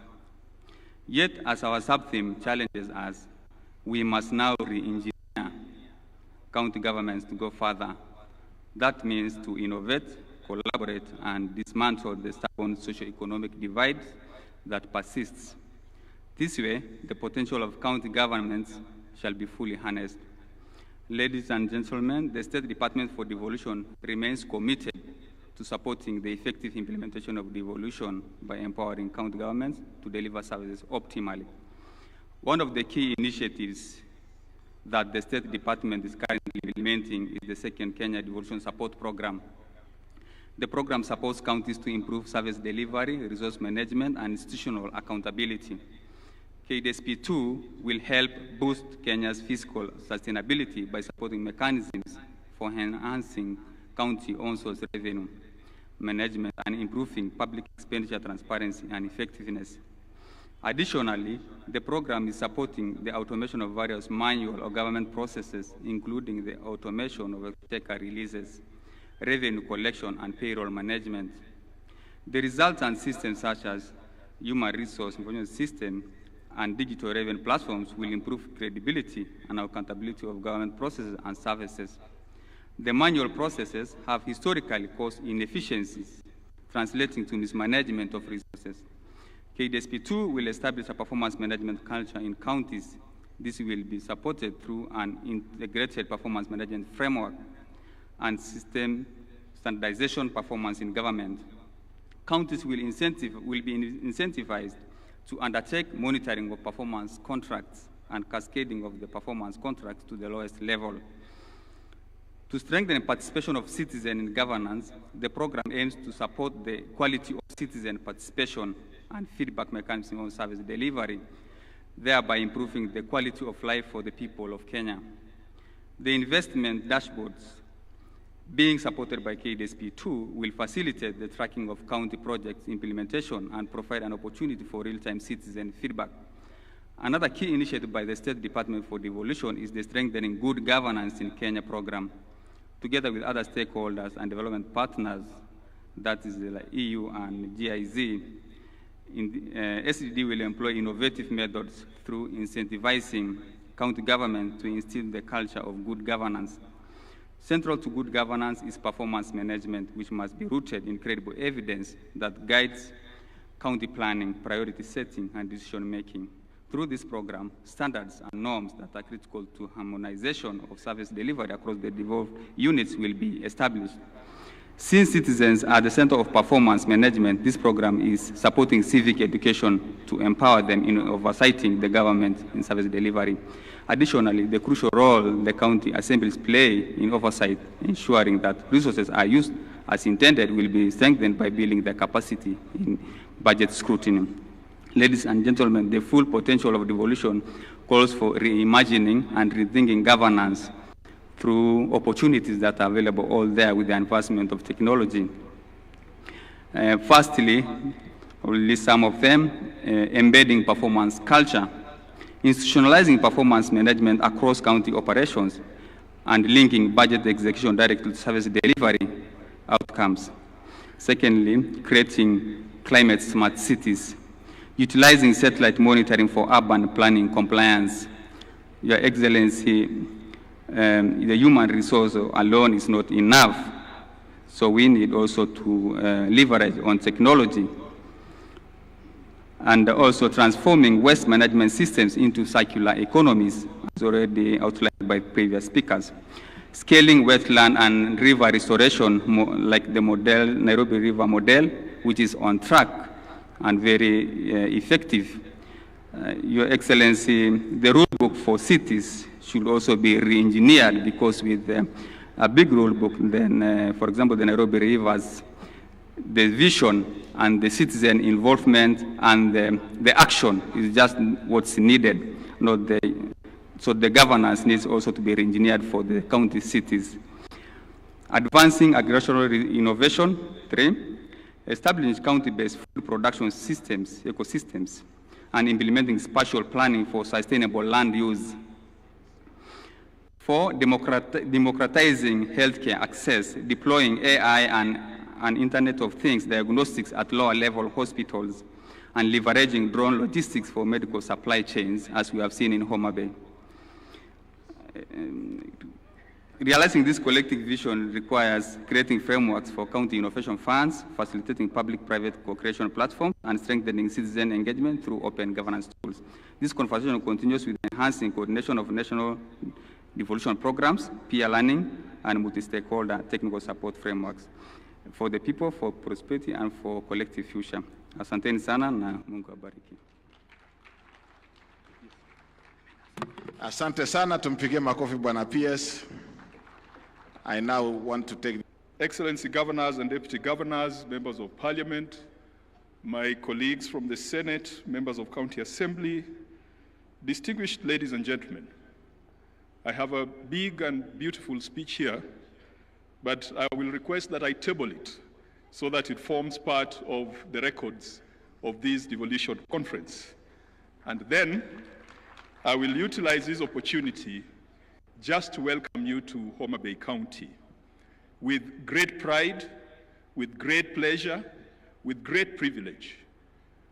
3 years ago, you would never have imagined that Homa Bay could host a devolution conference.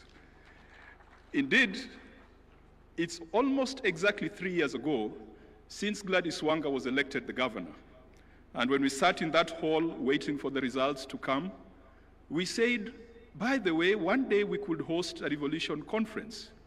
And I thought it would happen in her 2-term, not in her 1-term. And it has come sooner, earlier than we expected. And this morning, when I was going through the Bible, I reflected on an interesting conversation between Nathaniel and Philip. It is in the book of John. Philip tells Nathaniel that a good thing has happened in Nazareth. And Nathaniel, being the cynic, asks, what good can come out of Nazareth? And Philip responds, come and see. What good can come out of Homa Bay?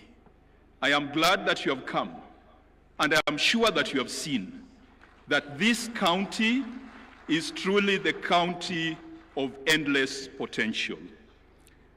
And it is not just our human resource. You have seen our natural resources, the beauty of our land, how productive it is. I know the land brokers in the room are seeing the potential. My friend, the chair of this committee organizing the conference, Governor Kahiga, has promised that he's coming back with land brokers from Nyeri to split the land into small 50 by 100 and then to sell. Of course, there is so much here that we cannot exploit ourselves as sons and daughters of Homa Bay. And so we are open. We welcome all Kenyans. We welcome all Africans, including our brothers from Ghana. We welcome the development partners. Homa Bay is open for business. Kenya is open for business. Each of our 47 counties is beautiful.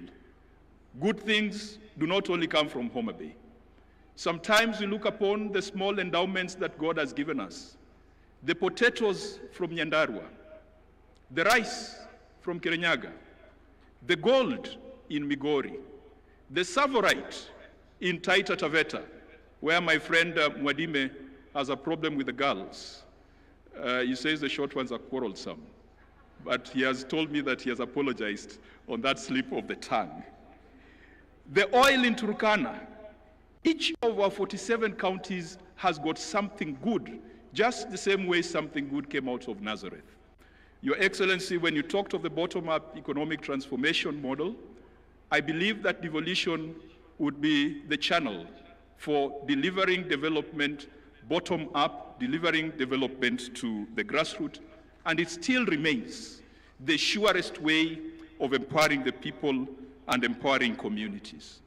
Your Excellency, I don't want to say much. The Speaker of the Senate is present and will make the formal presentation and will also introduce the senators present because he's the head of the institution. The Governor of Homa Bay is present and she will also introduce and acknowledge all the leaders who have come from Homa Bay County.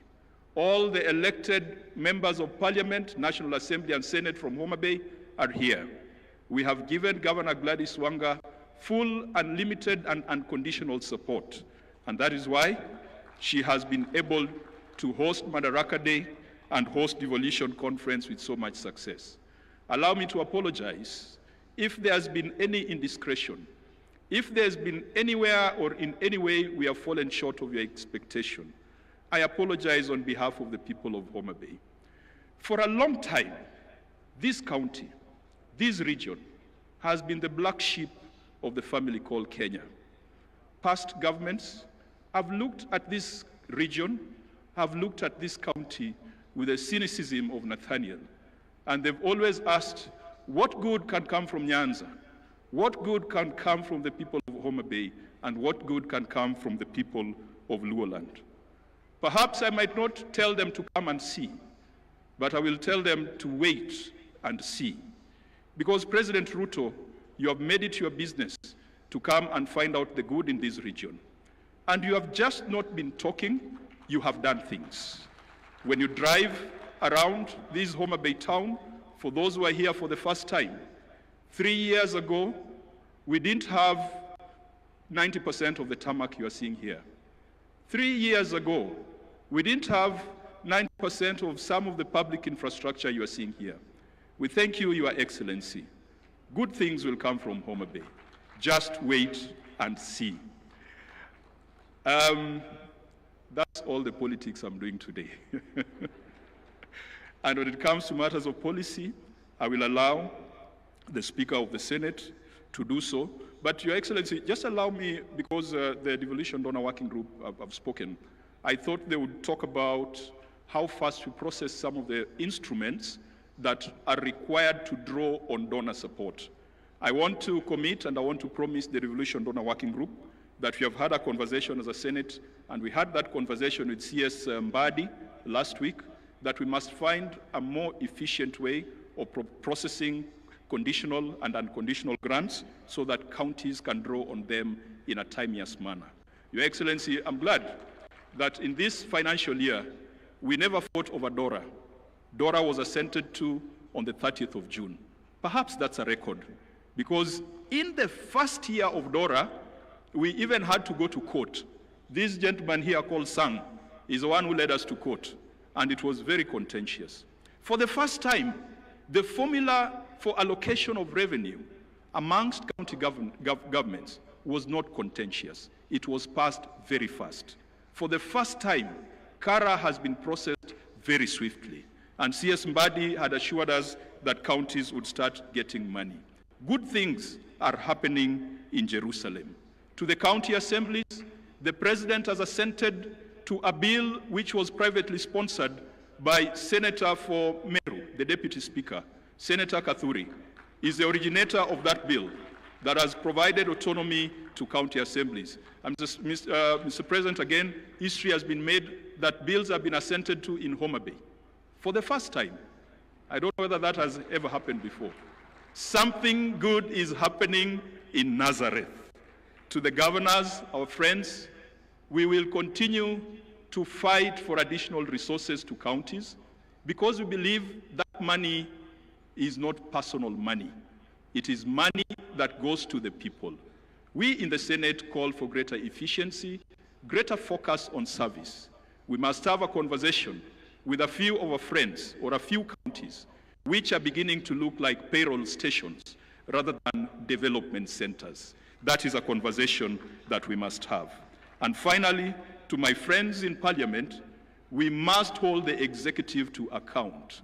Parliament is not a branch of the executive. We must be bold, whether the experts are our friends or not.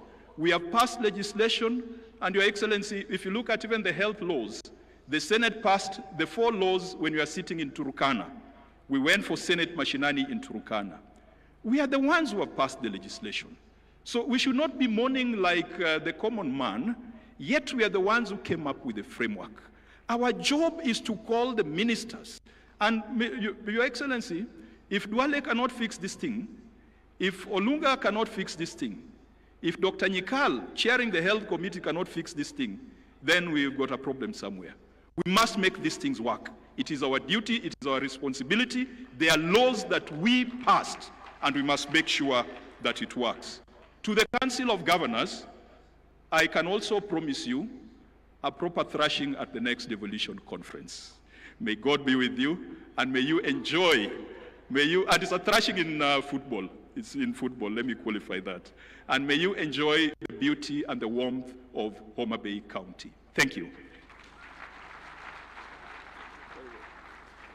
Another round of applause for Senator Kajwang, one of the most popular senators among governors. It's now my humble responsibility to invite our host, Governor, Her Excellency Governor Gladys Wanga. Let's appreciate Wanga. She has pulled Kenya to Homa Bay. Karibu sana, Gladys. Thank you very much, Governor Sang.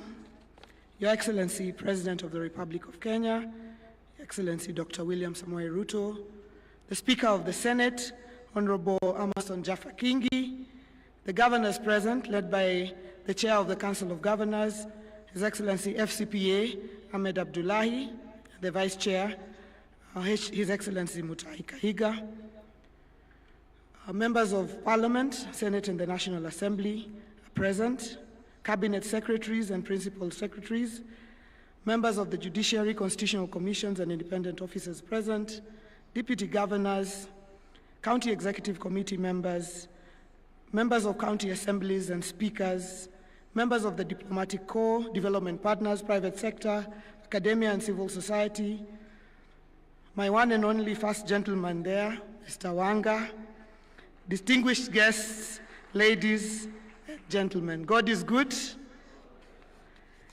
I'm really, really delighted to welcome you all to Homa Bay. Your Excellency, when Governor Sang was talking about how governors lost to the Senate yesterday, we didn't only lose the match, I also lost my voice in the process of cheering the governors who are not winning anyway, after all. Your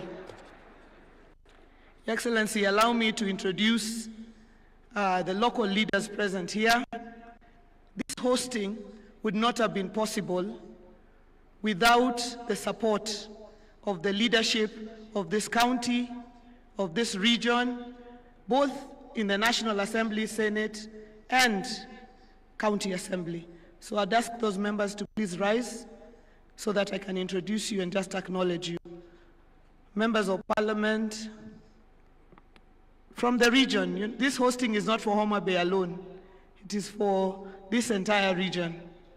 We have Honorable Rosa Buyu, MP for Kisumu West, Honorable Dr. Ivo Bara, MP for Kabondo Kasipul, Honorable Whip of the National Assembly, Honorable Millie Mabona, MP for Suba North, Honorable Peter Francis Masara, Member of Parliament for Suna West, Honorable Dr. Christine Ombaka, Member of Parliament for Siaya County, Honorable Fatuma Mohammed, Member of Parliament for Migori County, Honorable Martin Owino, Ward Chief, Member of Parliament for Ndiwa, Honorable Dipo Okwome, Member of Parliament for Karachuonyo, Honorable Dr. Joyce Osogo Bensuda, Member of Parliament for Homa Bay County, Honorable Mark Nyamita, Member of Parliament for Wiri, Honorable Sarah Tandi, Chair of Budget Committee and Member of Parliament for Alego Usonga, Honorable Peter Opondokaluma, our host MP for Homa Bay Town Constituency, Honorable Catherine Muma, Senator nominated from Kisumu County, Honorable Senator Eddie Okech, Senator for Migori County, Honorable Senator for Homa Bay, who has spoken, Senator Kajuang, Honorable Dr. Lillian Gogo, Member of Parliament for Rangwe. Thank you very much. Please be seated. I saw our majority leader and speaker in the crowd there. Honorable Speaker of the County Assembly of Homa Bay, Polika Pokombo, and Honorable Majority Leader Ogindo Tipo. Your Excellency, it is my profound honor to welcome you to the Lake County of Homa Bay, the county of endless potential. We are privileged to host the 9th Devolution Conference 2025, a vibrant platform for innovation and measuring progress for devolution in Kenya. In line with the theme of the conference, for the people, for prosperity, we sincerely thank the Council of Governors, my colleague governors, for the opportunity to host DevCon 2025. It was not an easy decision, but we thank you for believing in Homa Bay, despite the fact that we might have been considered one of the counties that may be too small to host. We thank you for the vote of confidence. Your Excellency, allow me at this very early opportunity to thank you immensely for your partnership in transforming Homa Bay County to make it a county that could be considered to host this conference. As Senator Kajuang has correctly pointed out, a lot of the transformation in this county has happened in the last 3 years. Your Excellency, when you first visited Homa Bay on 16th, on an official development tour on 16th of January 2023, 3/4 of the development that we are seeing in Homa Bay County was not here. Your Excellency, at that point in time, there was no broad-based government, there was no partnership. I was an opposition governor. You were the president of the Republic. To the people of Homa Bay, you had no intention of leaving Homa Bay or any other part of this country behind simply because of how we voted in the election in which you are elected as President of the Republic of Kenya. Excellency, partnership with the national government. Excellency, today as we drove to the county headquarters and we were coming back, I could see 2 lines of vehicles on one side and 2 lines of vehicles on the other side. The dueling of the main highway in this Homa Bay town, which would have about your Excellency because of your support. Whether it's the lakefront, I invite all delegates to go and have a sumptuous meal of fish. The transformation of that has been because of the partnership that we have had together. Your Excellency, all the roads and infrastructure that we see in this town and beyond. Thank you, Your Excellency, for your partnership. And I'd like to say to all the delegates here, karibuni sana Homa Bay, arwako u Homa Bay County. Your Excellency, in reflecting on our journey, 15 years ago, devolution was enshrined in the Constitution 2010 as a transformative force to bring development and services closer to Kenyans. If devolution were a person, it would be a spirited teenager, vibrant, curious, and occasionally challenging. The impact of devolution is undeniable, with stories of progress written across our 47 counties. Devolution is a key pillar of our Constitution, and it is befitting that this DevCon is held here in Homa Bay, the home of Dr. Odhiambo Mbai, the architect of the Devolution Committee during the constitutional review exercise.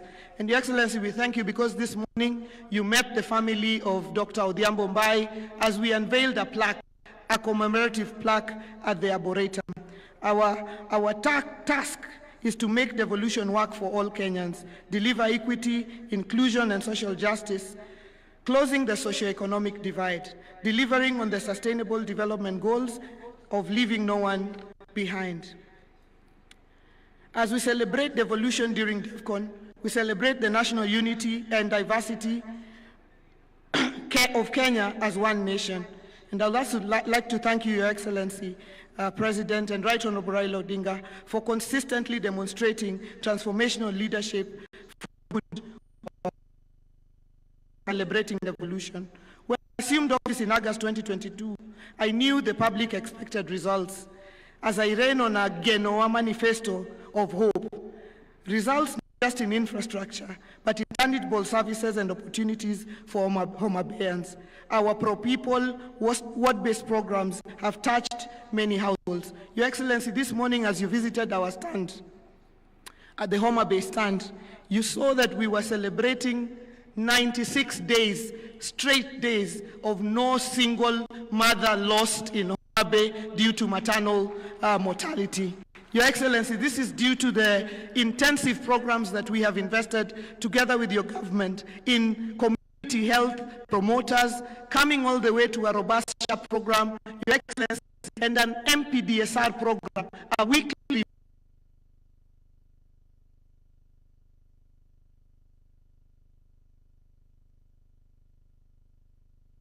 a partnership with the Council of Governors. Every Tuesday,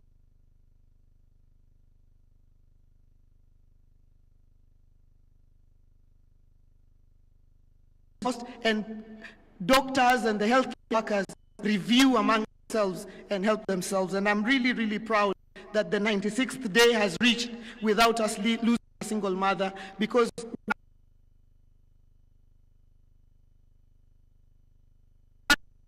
we used our on-source revenue that grew by over 700%, 859 million in the year financial year 2022-2023, and over 1 billion in 2023-2024, and a high of 1.7 billion in 2024-2025 to fund critical services. We are constructing a 5-story accident and emergency block at the level 5 hospital at the Homa Bay County and Referral Hospital, set to be operational by year end, reducing referral times and improving trauma care.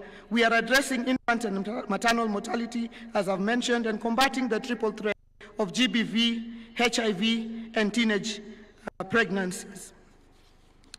Your Excellency, you recently signed Your Excellency, devolved funds are insufficient to realize our county visions. So we seek deeper collaborations in agriculture and trade to position Homa Bay as a global player.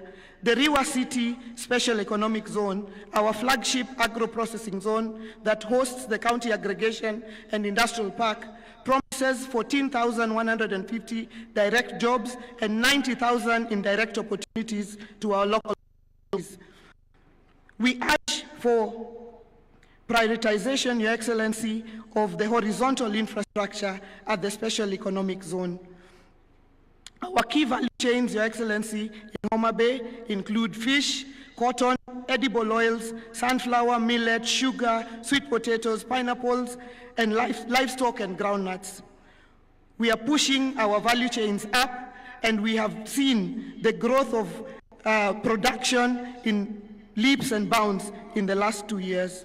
Your Excellency, you recently signed the Economic Partnership Agreement for trade with the European Union. With CAIPs and improved productivity of the agricultural value chains, we can enhance the trade volumes. Kenya is trading far lower volumes compared to countries like South Africa. The answer lies in 50-50 sharing of the agriculture funds. The national government charged with policy making should take 50%, leaving 50% to counties to revolutionize agriculture for food security, agro-processing, trade, job creation, and enhancing farmers' incomes, thus fighting poverty. Your Excellency, we need to worry about powering investments and industries like the Riwa Special Economic Zone. The nuclear power project to be implemented in Siaya will be a game changer for the entire region and country. It is expected to supply reliable, affordable, and sustainable power for economic growth. We support the nuclear power project's full implementation for the future of the whole region. Nuclear power will support our agro-processing agenda, powering investments and industries that we need for job creation. Your Excellency, distinguished guests, Homa Bay is a model of devolution's potential. Let me share on 3 critical success factors for our county. One is the unity of purpose for the county leadership. You heard the Senator saying that we all work together as a team to move our county forward. Second is support of the county assembly. And third is the secret of partnerships, from the national government to development partners, to the private sector, to the civil society. We are a county of partnerships, and we thank all our partners, many of them present here today. The story of Homa Bay is the story of devolution. A little-known county, Mwisho wa Lami, is hosting DevCon. This is the story of each of our 47 counties, and this is the story that we want for Kenya as we engage in the next few days of the conference. My apologies, Your Excellency, and have to punish the governors who are not playing too well and made me cheer too hard.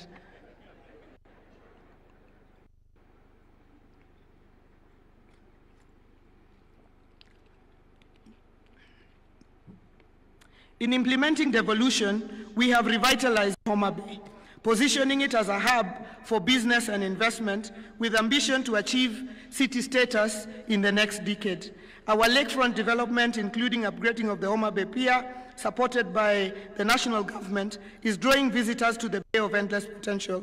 We have strategically relocated our new county headquarters to Arujo, Your Excellency, which you opened this morning. The county headquarters is a project we have in partnership with the County Pensions Fund, based on Article 207 of the Constitution and our tenant purchase agreement. The new county headquarters is part of our larger vision to make Homa Bay a city, to clear out the lakefront of administrative offices, take them up, and leave the lakefront open for hospitality, in line with our vision to become the Cape Town of Kenya, within the decade. Your Excellency, in closing,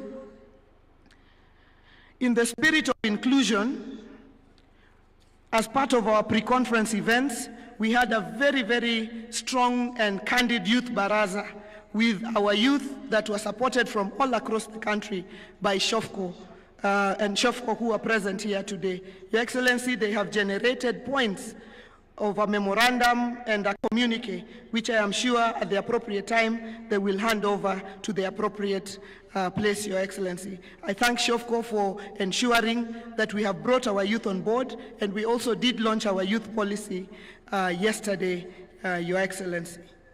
Your Excellency, at the home of Gor Mahia, I would like to take this opportunity to congratulate Harambee Stars for their impressive performance so far in the matches, Your Excellency. And I'd like to thank you for motivating them and supporting them. We all wish we were players, because in the next couple of weeks we would all have been great millionaires. But Your Excellency, we congratulate Harambee Stars and we thank you for nurturing sport in the country. Let me take this opportunity to once again welcome you all to Homa Bay. Please do enjoy yourselves. Don't restrict yourself to the conference venue alone. We have the Paya there, we have the islands of Rusinga, we have the Love Island of Takawiri for those who came with their better halves. We have the Ruma National Park, we have Simbi Nyaima, the Crater Lake, we have the Bala Hot Springs. There will be people to direct you to enjoy your experience in Homa Bay. Thank you very much, and God bless you.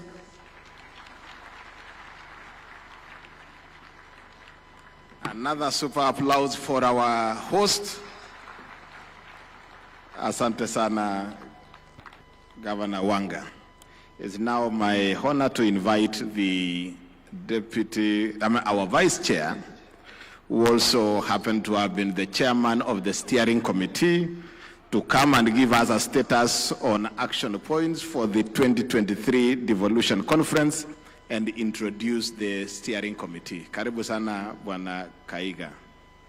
Daktari Kaiga, Governor Nyeri. Thank you very much, our whip, Governor Sang.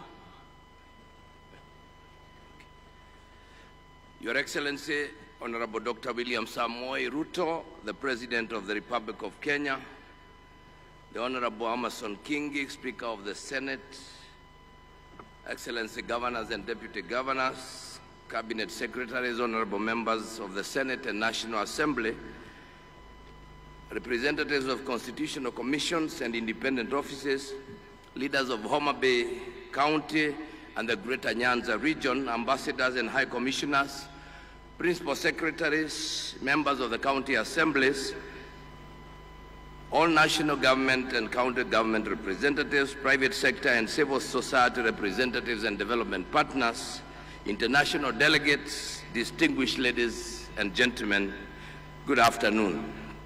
On behalf of the entire 2025 Devolution Conference Steering Committee, I take this opportunity to welcome you, Your Excellency, President William Ruto, to the 9th Devolution Conference and the 2nd Biannual Devolution Conference. I also take this opportunity to extend a warm welcome to my fellow governors who are present with their deputies and respective county leaders. Your immense support to make Devolution Conference 2025 a reality is appreciated. To all the national executive representatives attending this conference, your presence in Homa Bay County is proof that Kenya's devolved system of governance is rooted in consultation, cooperation, collaboration, and coordination.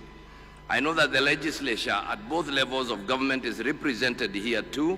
Your voices in the anticipated discussions will be crucial, since for us to entrench equity, inclusion, and social justice, the public purse must be distributed to the lowest levels and reach the most vulnerable of populations. Your Excellency, this year, the participation of the civil society organizations has been much more than previous conferences. This was deliberate so that this event can begin to be more inclusive. I am confident that this year many diverse voices will be heard and that our communique will capture varied resolutions and bring more institutions at the implementation table. At this time, allow me, Your Excellency, to recognize the team that led the preparations of this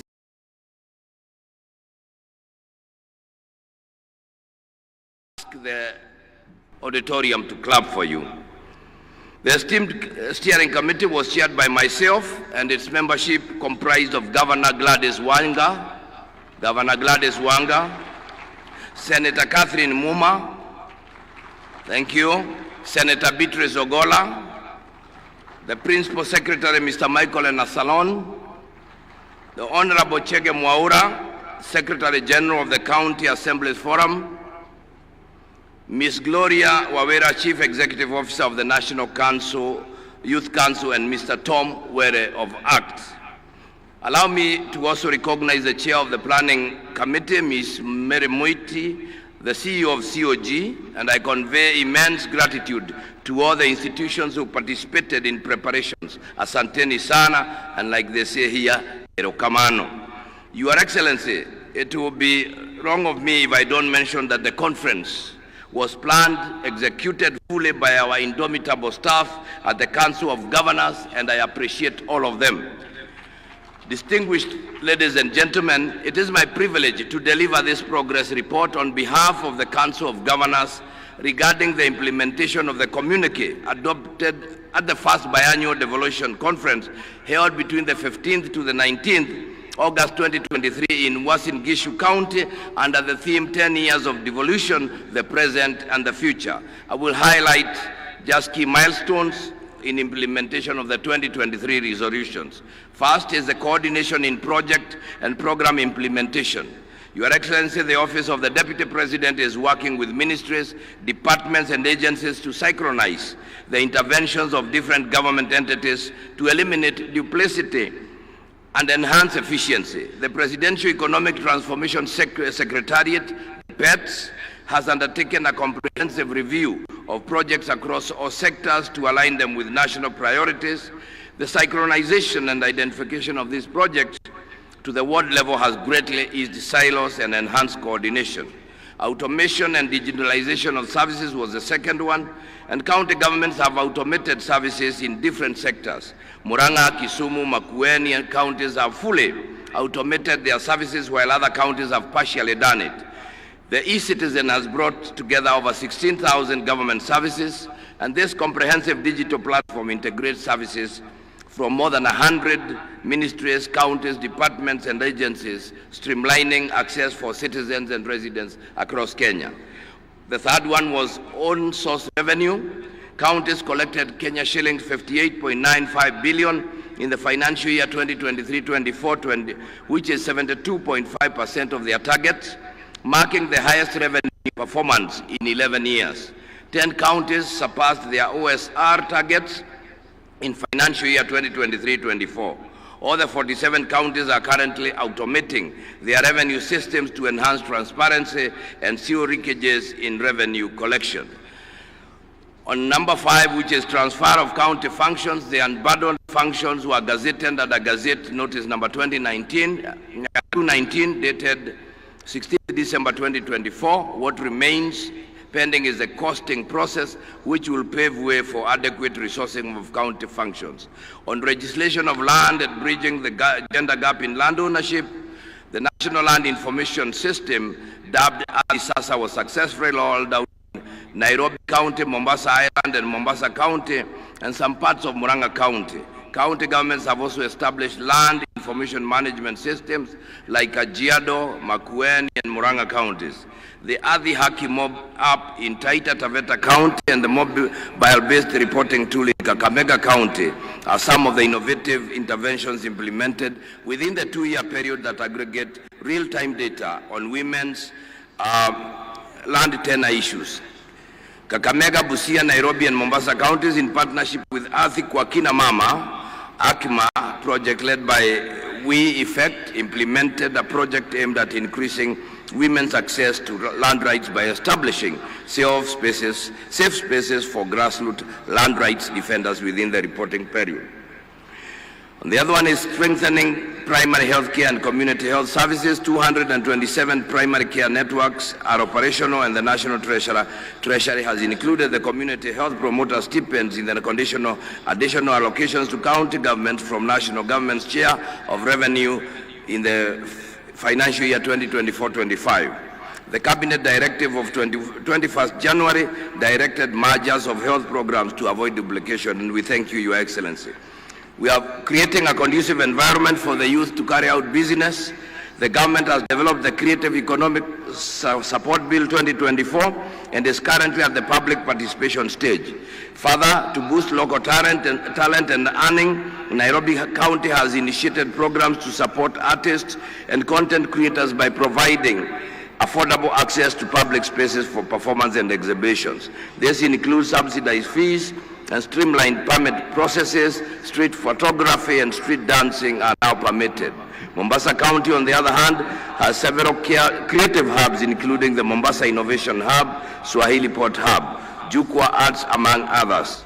On forestry and tree growing, the Ministry of Environment, Climate Change and Forestry has undertaken mapping of both tree and forest cover in the country to inform the tree growing targets of achieving 30% tree cover by 2032.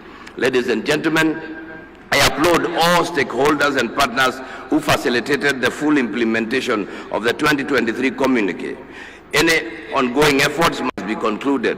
The full matrix containing the status of all the 2023 resolutions can be accessed at the Marifa Center, the knowledge hub for COG.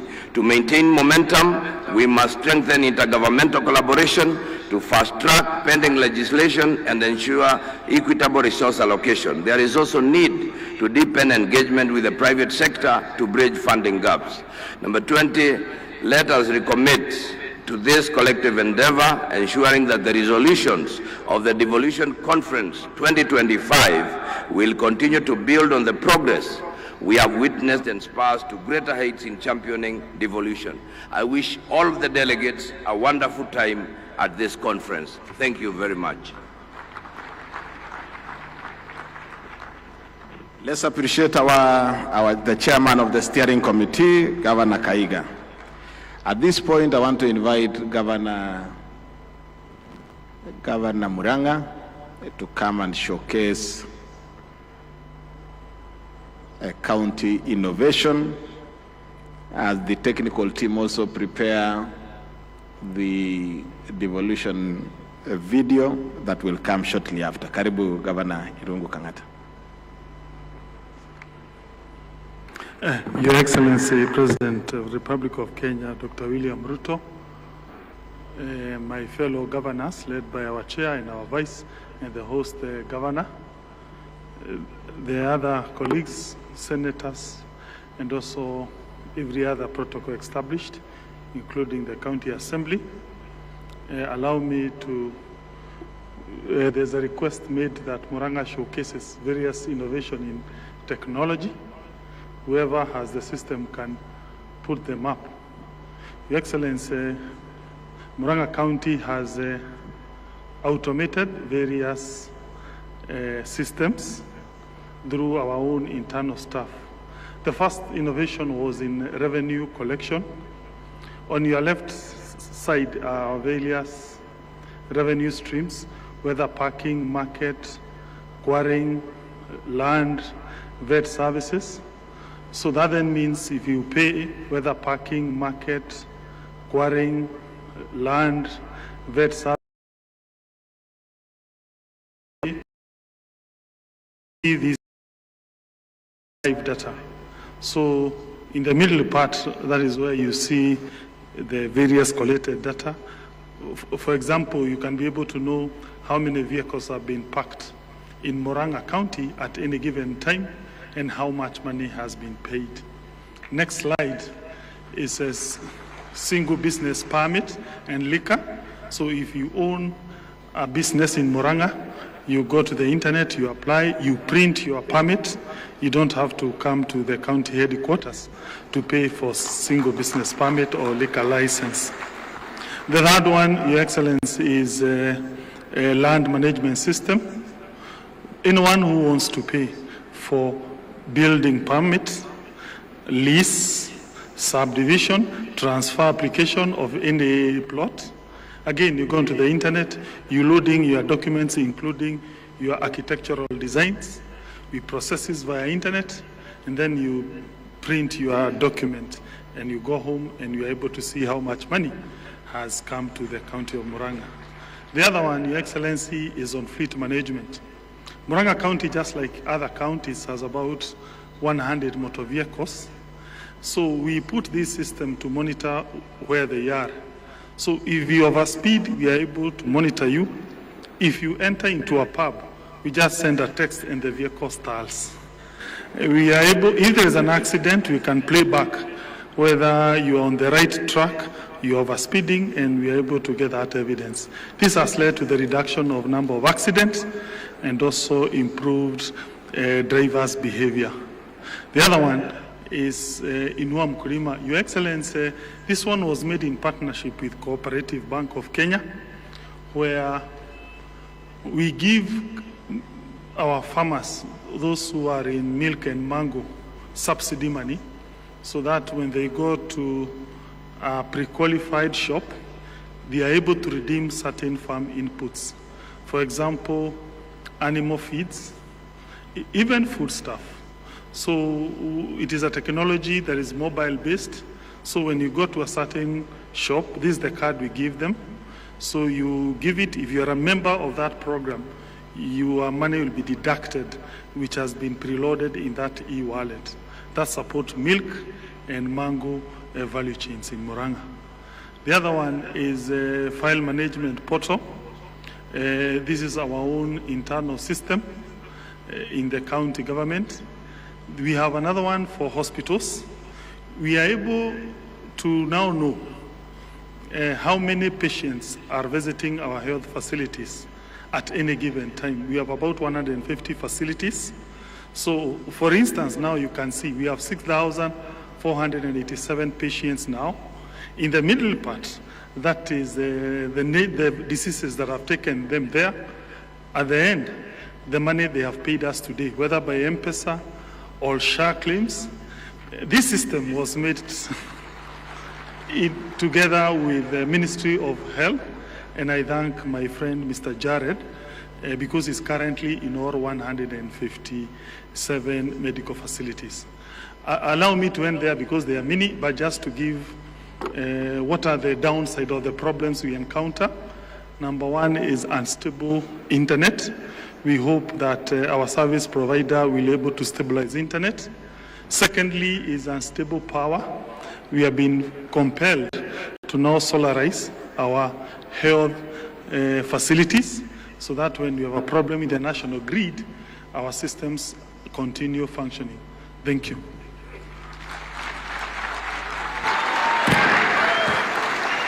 Another round for applause to Irungu Kanata. It's now my pleasure to invite Right Honorable Speaker of the Senate, Amason Jeffa Kingi, to come and make his remarks and address us. Karibu sana Bwana Speaker.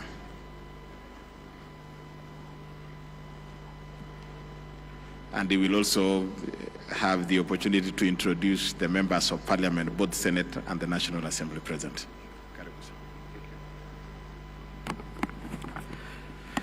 Your Excellency, the President of the Republic of Kenya, Dr. William Samoei Ruto, in the interest of time, allow me to adopt the protocols already established by the speakers who spoke before me. Your Excellency, before I make my brief remarks, allow me to introduce the team from the Senate, and I hope my eyesight won't fail me.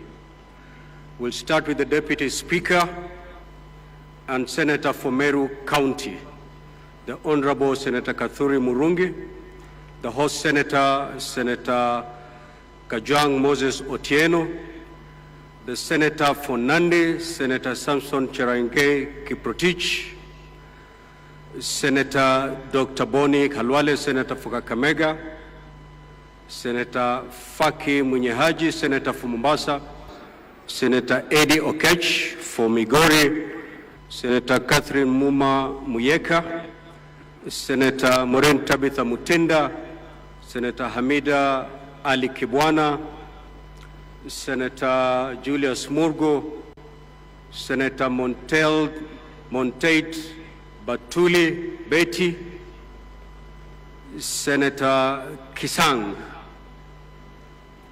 Senator Esther Anyeni Okenyuri, Senator Beth Siengo Kalunda, Senator Jackson Mandago, Senator Danson Buya Mungatana of Tana River, Senator Abbas Sheikh Mohammed, Senator Mbugua. Those are the senators who are with us here today. Further, Your Excellency, before I make my short remarks, I have been given a request that I should place before you. In keeping with your generosity, Your Excellency, that has been witnessed by Kenyans for the past couple of weeks, where you extended some appreciation to the national team, Harambee Stars, for every match that they win. The Senate team, having beaten the governors,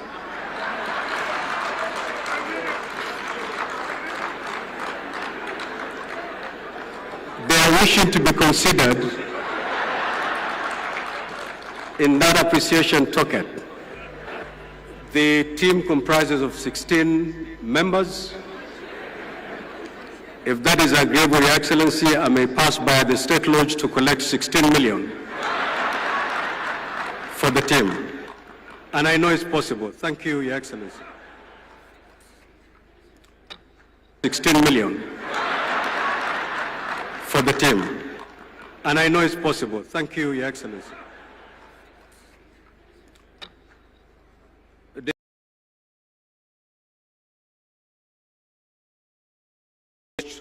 Transformative governance shift since independence, that is devolution. We gather here to mark 14 years since the birth of devolved governance, a constitutional promise to bring government closer to the people and to ensure equitable development and to reverse decades of marginalization. As partners in the devolution space, our gathering here today and as this entire week is not a matter of routine, but a national obligation. For devolution is about every lives of our people. The theme of the conference, that is for the people, for prosperity, devolution and as a catalyst for equity, inclusion and social justice, is not just a slogan. It is a call to action and resonates with the realities of our time. It reminds us that devolution is not about systems or structures. It is about people. It is about the mother in Turkana who now accesses maternal health care at a local health facility. It is about the youth of Homa Bay County accessing vocational training. It is about the farmer in Embu receiving extension services without having to travel to Nairobi. The sub-theme, re-engineering county governments to accelerate development and bridge the socio-economic divide, demands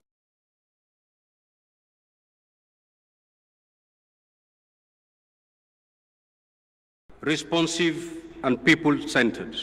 It is a call to disrupt mediocrity, embrace technology, promote innovation, and be accountable stewards of the public trust.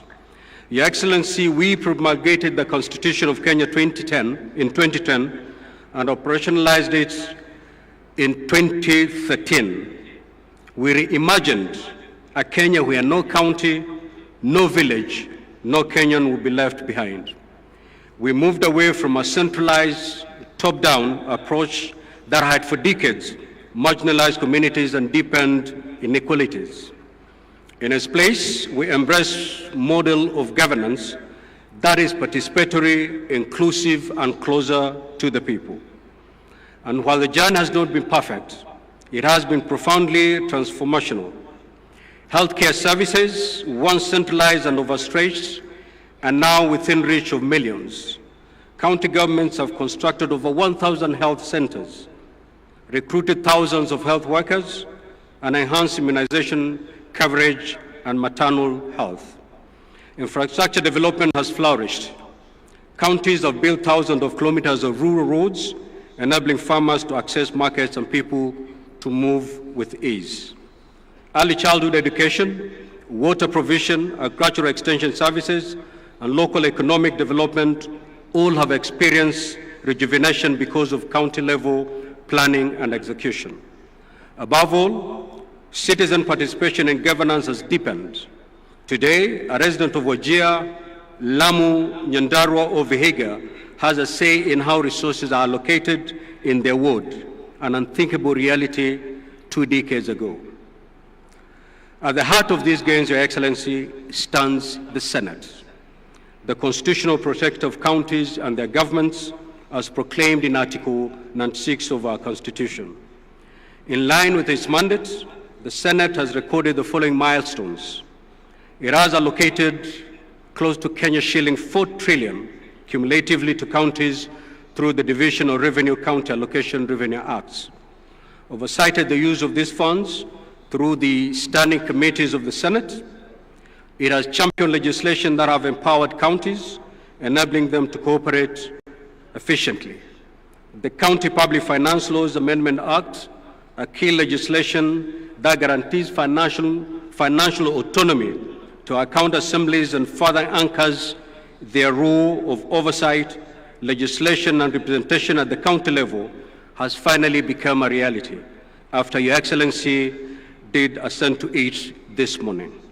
We thank you for that. It is no doubt, Your Excellency, that without the Senate, devolution would be a shell. With the Senate, devolution has become a shield for the aspiration of many Kenyans. Indeed, at this juncture, allow me to applaud our senators for working tirelessly in building consensus to navigate very complicated tasks as they execute their mandates. A good example is the collective effort and team spirit that characterized the debate and passing of the fourth revenue sharing formula for counties for the year 2025, 2026 to 2029, 2030. This was a profound departure from the past. Such an exercise was riddled with acrimony and laced with political differences. Your Excellency, yet even as we celebrate these achievements, we must confront the hard truths mirrored in the following realities. These are the threats to devolution. 1, corruption and weak accountability systems in some counties continue to threaten and erode public trust in devolution. Failure, regrettably so, failure by some governors to heed invitation by the Senate to come to the Senate to account for the resources placed in their hands not only erodes the good working relationship within the devolution family, but also is detrimental to the noble goals of devolution. Regrettably, Your Excellency, we have seen cases where Senate committees have had to encounter hostilities when they visit counties in exercise of the oversight mandate. Very regrettable. Duplication of rules and power struggles between national and county governments undermine efficiency and cooperative governance. Inadequate on-source revenue mobilization by counties has left them over-dependent on the exchequer, limiting innovation and self-reliance. Wrangles within the county assemblies, which sabotages work delivery. Your Excellency, a case in point is the county of Nyamira, where at some point we had 2 county assemblies, 2 clerks and 2 speakers. Disbursements of funds to counties and politicization of county development priorities, which often sidelines community needs. Your Excellency, to secure the next decade of devolution, we must act decisively and collectively to deal with these threats. Distinguished participants, devolution was never meant to be a destination. It is a continuous journey, one that requires vigilance, courage, and commitment. Let us not allow short-term political interest to dilute the long-term vision of equitable development. Let us recommit to the devolution dream by ensuring it lives and blossoms in every ward, in every village, and every heart. For the greatness of a nation lies not in the glitter of its capital city and its urban centers, but in the dignity of its villages. May God bless our counties, and may God richly bless our land. Thank you, Your Excellency.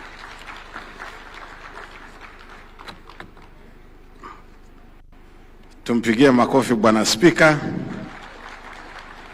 I now want to invite our chair, FCPA Mohamed Abdullahi, to come and make his remarks and in turn invite His Excellency the President. Karibu Bwana Chairman. Tumpigie makofi Bwana Chairman.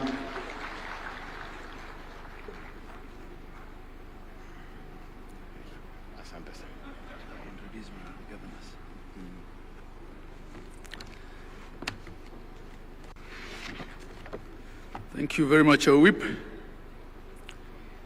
Your Excellency, I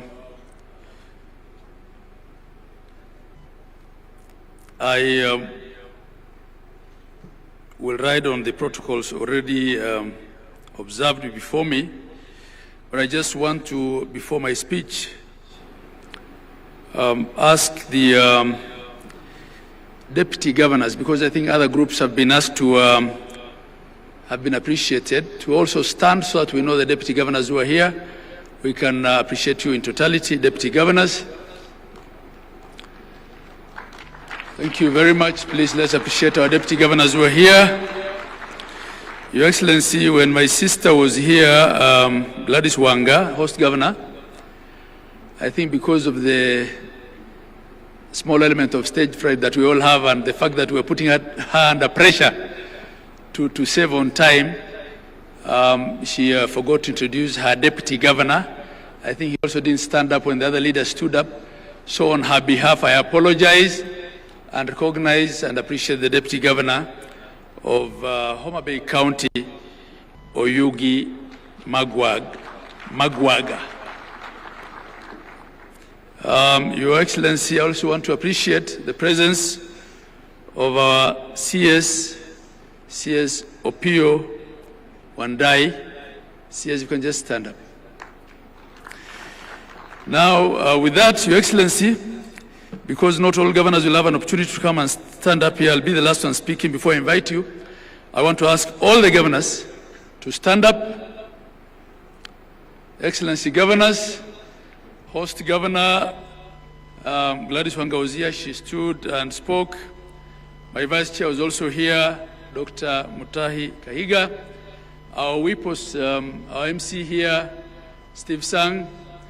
Then we have my immediate former boss.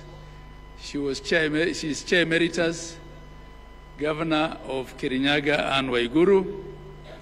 We have the governor of Tharaka Nithi, Governor Muthomi Njuki, Governor His Excellency Chilo Ayako of Migori, Governor Nadhif Adam Jama of Garissa, Governor Kiari Badlisha of Nyandarua, Governor Mohamed Khalif Mandera, Speaker Emeritus, Governor of Bungoma Kenneth Lusaka, my professional colleague, FCPF Fernandez Barasa, Governor of Kakamega, Governor Paul Otuoma of Busia County, Governor Patrick Olentutu of Narok, Governor Mahmoud Mohamed Ali, Marsabit County, Governor Orengo James, Siaya County, Governor Professor Hilary Barchok of Bomet, Governor and Benjamin Cheboy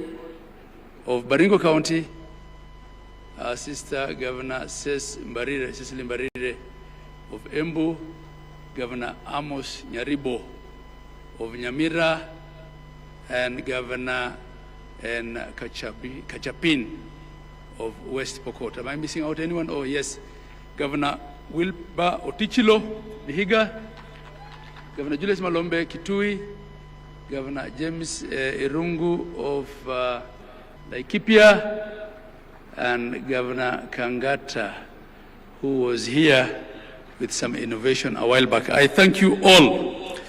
Your Excellency, I had to do that. Your Excellency, the President of the Republic of Kenya, Dr. William Samoei Ruto, Your Excellency, the Right Honorable Amos Kingi, Speaker of the Senate, all the governors here present,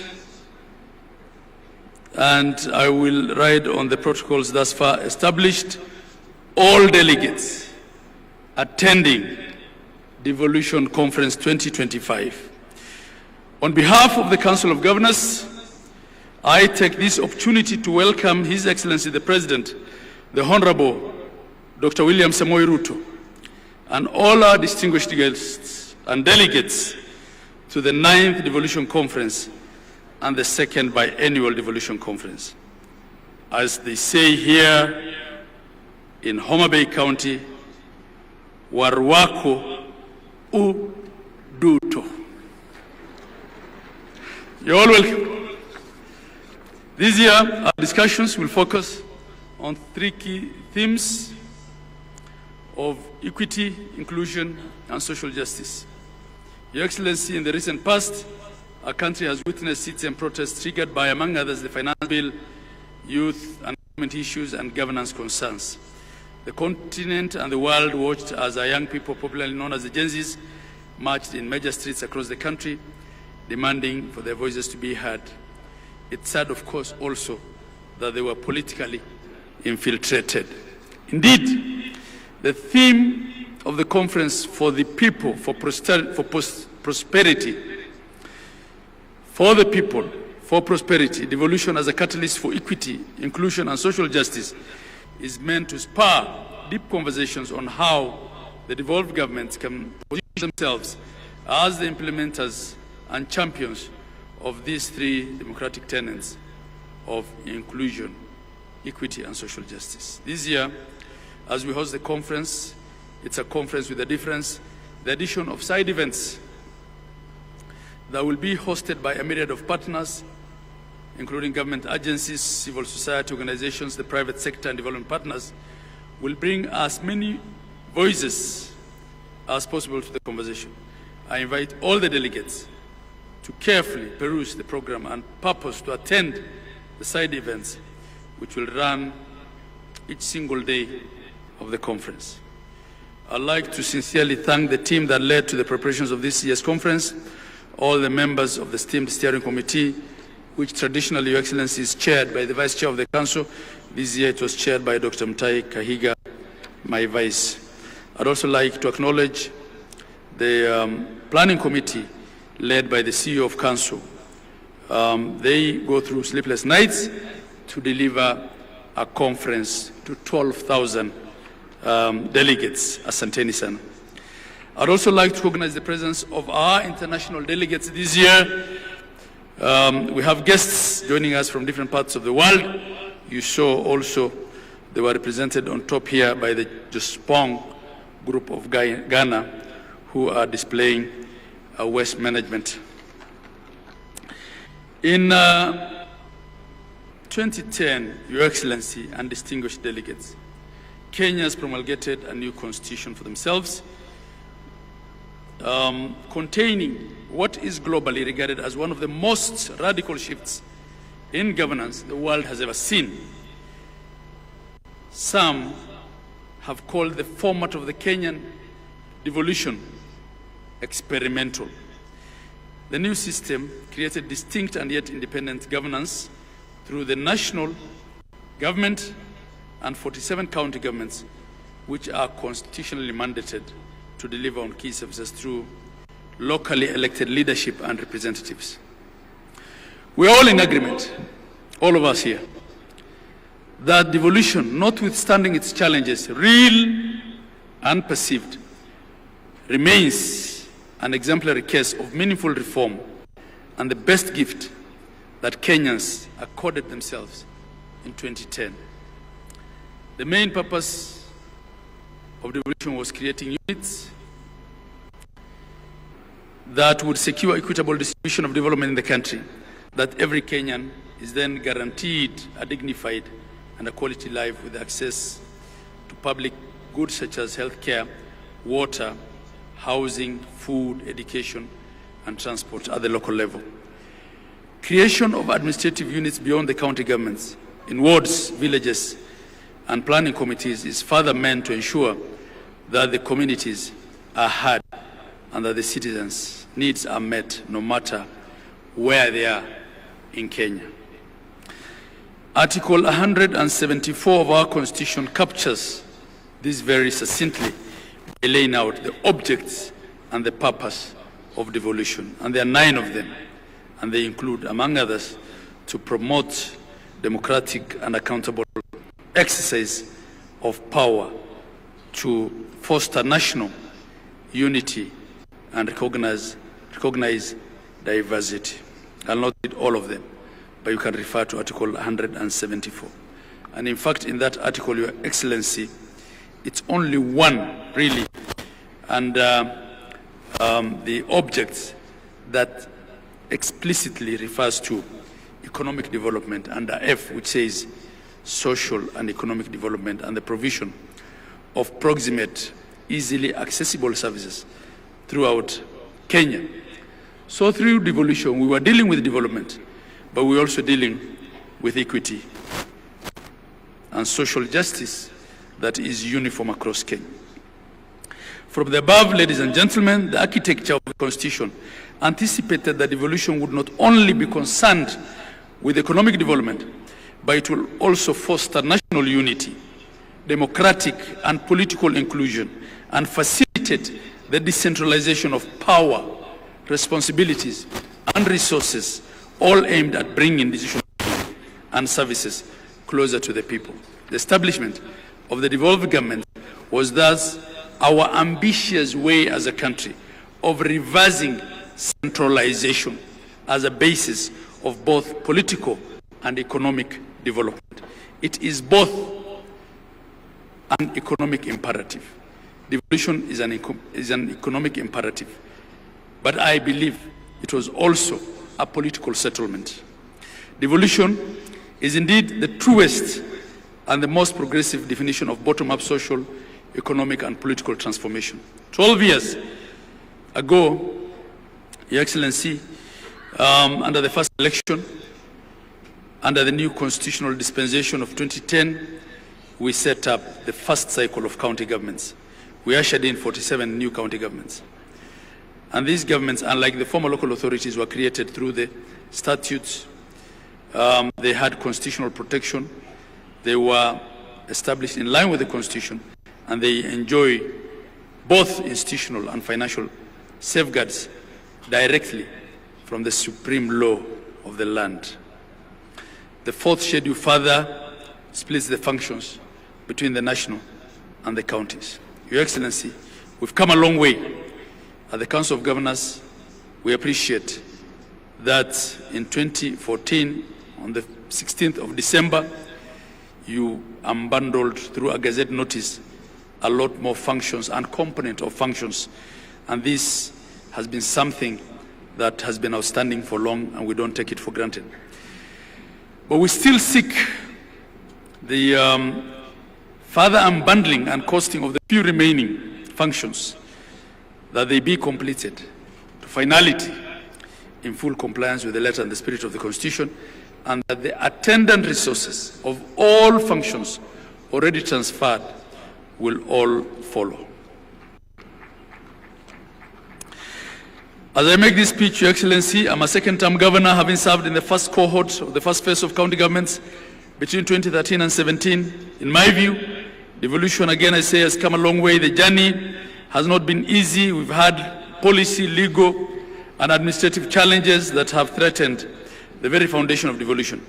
But I am convicted, I'm convinced here that counties, and in general devolution, has gone from strength to strength. Counties have recorded countless success stories that reveal that devolution is uplifting the lives and livelihood of Kenyans. According to the 2024 Gross County Product Report, which was released by the Kenya National Bureau of Statistics, KNBS, county governments are making significant and transformative contribution to the national economic performance. Essential investments, be it in financial, material, and technical, is being made towards the devolved sectors, and this is contributing substantially to national growth and development. I'll just give a few, very few examples. Data from the period that devolution existed shows, say, in the provision of healthcare, which is one of the most important services that any county government must deliver, between 2014 and 2025, Kenya has recorded notable improvements in key maternal and reproductive health indicators. The proportion of women with at least 4 antenatal care visits has risen from 58% to 66%, and skilled birth deliveries has increased from 61% to 82%, reflecting the expanded access to skilled birth attendants as a result of devolution. At the onset of devolution in 2013, Your Excellency, there were 8,466 health centers and dispensaries across the country. And these, I'm only referring to public health centers and dispensaries. Robust and intentional health investment by county governments in collaboration with the national government and private sector has resulted in increasing these to 14,710 operational health facilities across Kenya. Public facilities account now for over 45% of all health facilities in the country, with the rest being faith-based and private. The majority of these public facilities are level 2 and 3, while level 4, 5, and 6 account for about 7% of all public facilities. When you look at the headcount of healthcare workers, Your Excellency, we only had 874 medical doctors in district hospitals before devolution. We also had 6,620 nurses. Today, this has expanded to 4,651 medical doctors in public facilities in counties. We also have 34,000, up from 6,000, 34,220 nurses in county facilities, 7,877 clinical officers, 4,686 lab technicians, 1,942 nutritionists, among other healthcare workers. This clearly represents a more than fourfold growth in human resources. At the community level, partnering with the national government, we now have 831 community health workers. And Your Excellency, you can give examples in agriculture, where we now have 6.5 million farmers registered, as opposed to 541,000 in 2016. We can give examples in ECD, where we now have from nearly zero staff in payroll of ECD teachers in counties to over 30,000 ECD teachers across the 47 counties, and 48,700 ECD centers. There are many. But in the interest of time, I will just highlight the key. Distinguished delegates, ladies and gentlemen, the story of devolution is dotted with many successes, and we can speak to it in every single county. Every single county has a story to tell, but I'll end it there. That notwithstanding, Your Excellency, there are numerous challenges. Challenges abound. The debate on functional integrity of the two levels of government, the quantum of resources allocated to devolution, delays of disbursements and releases of funds, and administrative action that leads to clawback, policy, laws, especially subsidiary instruments that predate the 2024 Constitution that are not then compliant with devolution still remain a challenge. And Your Excellency, I will note that in spite of the month-on-month delays of disbursements of funds, for the 3 years that you've been in charge, 2 out of those 3, at least the last shilling, was released to the CRF, the County Revenue Funds account, by midnight, the 30th of June of that fiscal year. And we don't take that for granted. It was not always the case, Your Excellency. So in line with the conference theme, county governments must also ensure that resources are distributed equitably, even within the counties, that services are available and accessible to the most vulnerable populations that are marginalized, minority groups, and that there is meaningful participation in decision making. It's time for action, not for talk. As leaders who are gathered here, we've been called upon to serve. Let's heed this call with integrity, humility, and selflessness.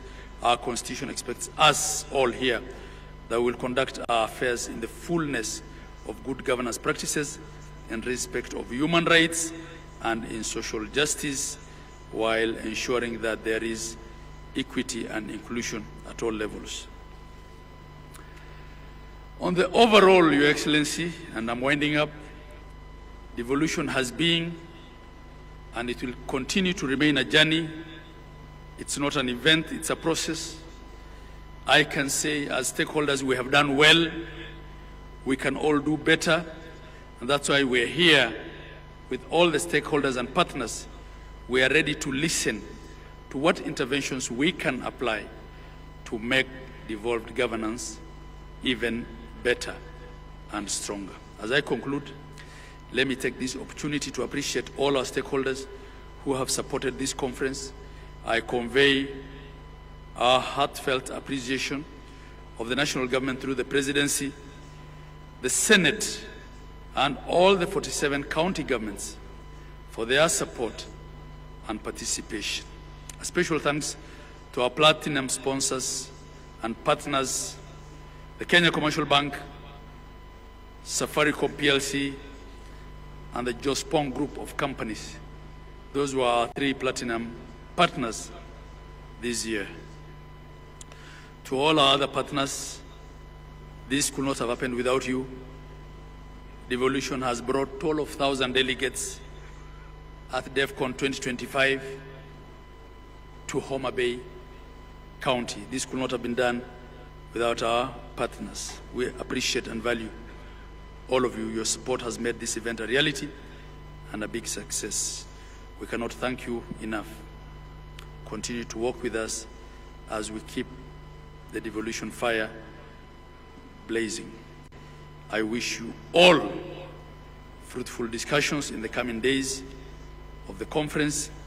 It is now my duty and pleasure to invite His Excellency, the President of the Republic of Kenya, the Honorable Dr. William Samoei Ruto, to come and address us and officially open Devolution Conference 2025 for us.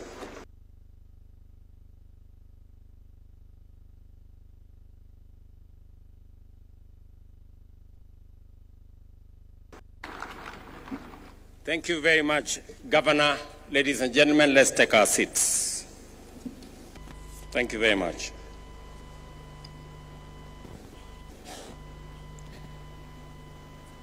Your Excellencies, honorable members, distinguished ladies and gentlemen, good afternoon. I am delighted to be back in Homa Bay, the county of endless potential and possibilities, a place whose promise mirrors that of our great nation. Vast possibilities, many opportunities, awaiting bold action as we steadily unlock the full benefits of devolution. Our counties are critical frontiers and the powerful drivers of both national and local growth. This Devolution Conference is therefore a moment to take stock, celebrate gains, and reimagine how we can accelerate progress for every county and every Kenyan. The theme of this year's conference speaks directly to our national vision, a Kenya where every citizen, regardless of region, gender, background, or status, has a fair and equal opportunity to thrive. Our Constitution's preamble commits us to human rights, equality, freedom, democracy, social justice, and the rule of law. This theme is a reminder of the bold, transformative journey we began and a call to remain true to our shared aspiration as a nation and as a people. Ladies and gentlemen, devolution has been transformative.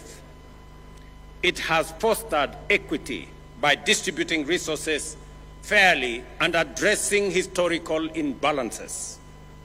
It has enhanced inclusion by empowering communities, empowering women, giving a chance to our youth, and extending a fair environment to persons living with disability for all of us to participate fully and meaningfully in the development of our nation.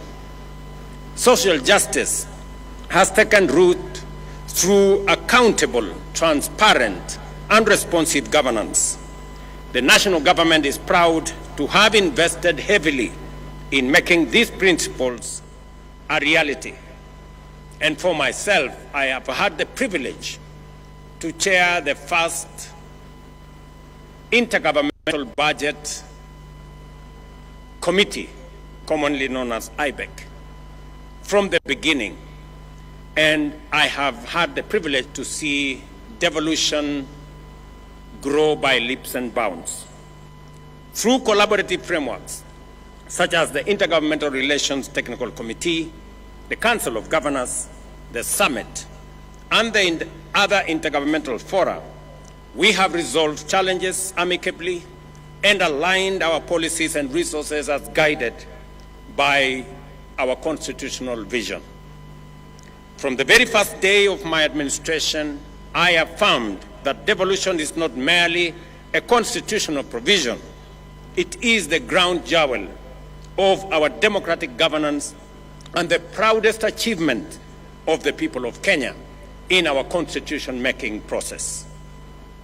I pledged to accelerate the full transfer of all outstanding devolved functions as assigned in the fourth schedule of our Constitution, together with the requisite resources.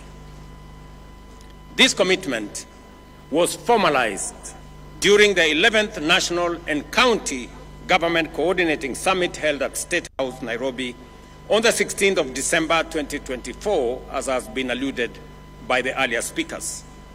I directed the Intergovernmental Relations Technical Committee to finalize the delineation, unbundling, and gazettement of all pending functions, and to initiate the systematic transfer of budgetary allocations and other resources tied to those functions without delay. Today, I am proud to report that all 14 devolved functions have been conclusively delineated, unbundled, and formally gazetted. This milestone has eliminated decades-old ambiguities that hampered service delivery and fueled intergovernmental disputes. This achievement marks a decisive turning point in our journey to align functions with funding. It empowers county governments to design and implement programs that respond directly to local needs, from healthcare to agriculture to water management, infrastructure, trade, and early childhood education, while delivering measurable impact to all the people we serve. Further, to the gazettement of the unbundled and clarified functions by IGRTC on the 16th of December 2024, and the advanced process of resource identification, I am pleased again to announce that we have gazetted immovable assets, that is land and buildings, to transfer ownership to the counties through Gazette Notice number 11164 of yesterday, 12th August 2025, a process that has eluded us for the last 12 years. In other words, 50,000 pieces of land and 80,000 pieces of land and buildings will now become the property of county governments legally. This morning, in a further demonstration of our commitment to devolution, I signed into law two landmark pieces of legislation: the County Public Finance Law Amendment Bill of 2023 and the County Allocation of Revenue Bill 2025. These laws cement the place and the principle of horizontal revenue sharing among counties and consolidate the place of county assemblies while clearly defining the respective responsibilities of both county and national governments. Let me say this, that I had the honor in Homa Bay to finally guarantee by law the independence of our county assemblies. This is a commitment that I made. This is an engagement that I did with the county speakers and county assemblies, and it was a merited request and a merited ask that the same way we have independence of the legislature at the national level, we must also have independence of the legislature at the county level. I now ask the county assemblies to effectively undertake their responsibilities, effectively provide oversight, efficiently legislate for counties to perform their mandate, and also robustly represent the people who elected them. With this new mandate, with this new independence, the counties' assemblies now have no reason nor excuse not to do what they have been mandated by the Constitution effectively. Under the Division of Revenue Act 2025, we have allocated an unprecedented Kenya shillings 415 billion to counties, nearly 30 billion more than last year's allocation. The County Allocation of Revenue Act 2025 distributes this equitable share among the 47 counties in strict adherence to the revenue sharing formula set out in Article 217 of our Constitution. And again, today marks a turning point. We are using a new revenue sharing formula, again marking another historic step. This is the first allocation, as I have said, to apply the fourth determination of the basis for division of revenue approved by Parliament this year. This is not just more money.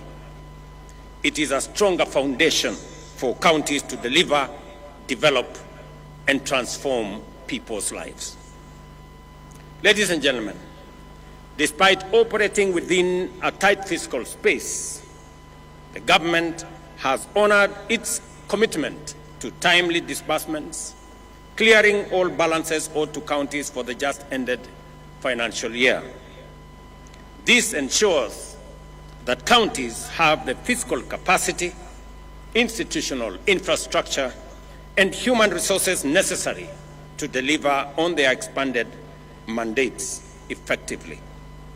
Again, to report that yesterday, the native agricultural programs changing lives at the grassroots. Native agricultural programs changing lives at the grassroots. Investments, ladies and gentlemen, are the lifeblood of economic transformation. They inject capital, spur innovation, generate employment, and unlock local potential. Nowhere is this more true than our counties.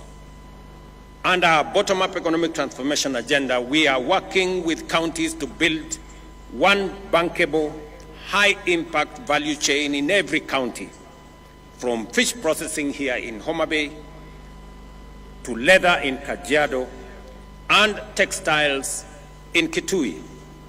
This is about turning local potential into jobs, incomes, and exports. The Government of Kenya, through the Ministry of Investments, Trade and Industry, is developing investment procedures for key priority sectors, working with counties. This will serve as strategic tools to highlight opportunities, showcase value propositions, and support investor engagement locally in our counties and internationally as well. We have already completed the initial 4 sector packages: leather, business processing, outsourcing, e-mobility, and textile and apparels. By supporting end-to-end value chain ecosystems, we will increase local incomes, enhance food security, create jobs for our young people, and position counties as net exporters. Yet progress, again, ladies and gentlemen, is uneven, and the full promise of equity remains work in progress. This conference must be a turning point, not only for celebration, but for honest reflection and decisive action. To unlock the full potential of devolution, we must strengthen capacity in our counties by building the skills, expertise, and employing technology needed for effective service delivery. Excellencies, while we may not have all the resources we desire, we have enough to ask ourselves, are we directing resources to the right purposes? Are we deploying them efficiently? How much is lost to waste and corruption? And what concrete measures are we putting in place to seal leakages, curb misuse, and enhance efficiency? These are the hard questions we must confront with candor, courage, and urgency. Without a doubt, we need to answer these questions as leaders. And I listened very carefully to the statements that have been made here, both by the earlier speakers, by the chair of the Council of Governors, by the Speaker of the Senate, and we all must be honest about ourselves and about what we are doing. And we must agree that the resources that are availed by the people of Kenya through their taxes are meant for delivering transformation in our counties and in our nation. I did sign into law a few weeks ago legislation that will boost the fight against corruption by signing into law the Conflict of Interest Bill, now law. I do expect that agencies charged with making sure that there is accountability at all levels of government take up their role as efficiently, as effectively, with accountability as the law and the Constitution mandates them. The EACC must take up their role. I have made it absolutely clear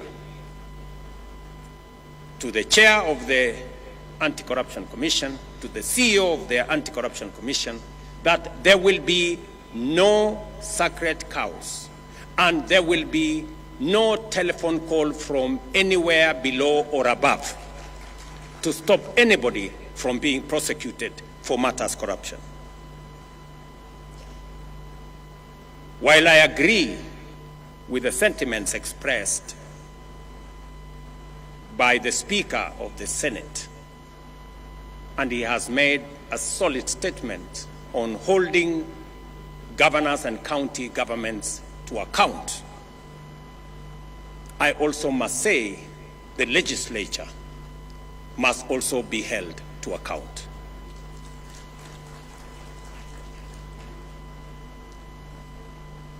Because there is something going on in our legislature that we must call out. There is money being demanded from the executive, from governors, from ministers, from people in the executive, especially those who go for accountability before our houses of parliament. Mr. Speaker, it cannot continue to be business as usual. It is not possible that committees of parliament demand to be bribed, demand to be paid for them to write reports or to look the other way for what is happening in either the national government or the county governments. All of us must act together. The fight against corruption must be an all of society engagement and exercise and effort. I also want to ask the judiciary not to be a haven for the corrupt to hide behind judicial decisions. We have innovation that is only available in Kenya that allows a corrupt person or somebody who has stolen public resources or somebody in breach of law not to be prosecuted. Something called anticipatory bail. It is a Kenyan innovation that takes us backwards. Just let's ask ourselves, somebody who has stolen public funds and then goes to court and gets something called anticipatory bail, makes it impossible for such a person to be arrested and prosecuted endlessly. How does that support the fight against corruption? This is a matter I hope our friends in the judiciary would help us answer. Because we are undertaking transformation in Kenya, but that transformation is being undermined by corruption, and we must call it what it is. And all agencies, institutions, and arms of government, we must come together to deal with the challenge of corruption so that we can ensure that public resources are meant and are used for the intended purposes for which the people of Kenya have asked us. Without a doubt, ladies and gentlemen, technology can help in eliminating waste and enhancing efficiency. Since its inception in 2013, the e-Citizen platform has stood at the heart of Kenya's digital transformation. What began with a handful of services, about 300 then, has evolved into a 24/7 one-stop shop for over 22,000 government services, accessible from every part of Kenya and everywhere in the world. Today, more than 14 million Kenyans are registered on the e-Citizen platform, with 500,000 Kenyans logging in daily to access passports, driving licenses, business registration, land transactions, marriage certificates, police clearances, and much more, all without queues, intermediaries, brokers, or unnecessary bureaucracy. The results speak for themselves. Collections have surged more than 1,500%, from Kenya shillings 60 million to over 1 billion shillings collected by eCitizen daily, translating to more than 500 billion annually. Ministries, departments, and agencies have seen revenue growth of up to 400%, supported by accurate projections and better planning. Equally, counties have integrated their digital portals with eCitizen and have seen remarkable growth. Mombasa County, for example, revenues have rose from 1.6 billion to Kenya shillings 2.5 billion, a 61% growth. Kiambu County has seen revenue grow from 2 billion to 3.04 billion, a 52% growth. And Kajiado from 1.4 billion to 2 billion, a growth of 48%. Other counties, such as Bomet, Tharaka Nithi, Meru, Embu, have posted similar improvements. The platform has seen and has been an engine of economic opportunity, creating 600,000 jobs in ICT, support services, logistics, and other sectors, providing that digitization and proving that digitization is not just about convenience, but also about livelihoods. Most importantly, eCitizen has been a powerful weapon against corruption. By eliminating cash handling and embedding full digital audit trails, we have reduced opportunities for bribery and made transactions traceable, fair, and secure. Citizens can now follow the process and the progress of their applications and payments online, confident that the process is impartial and transparent. I therefore urge all counties to collaborate, share best practices, and celebrate while accelerating the adoption of technology to boost efficiency, cut waste, and enhance revenue performance. Beyond technology, we must promote inter-county collaboration, share resources and expertise, and ensure accountability through transparency and rigorous oversight.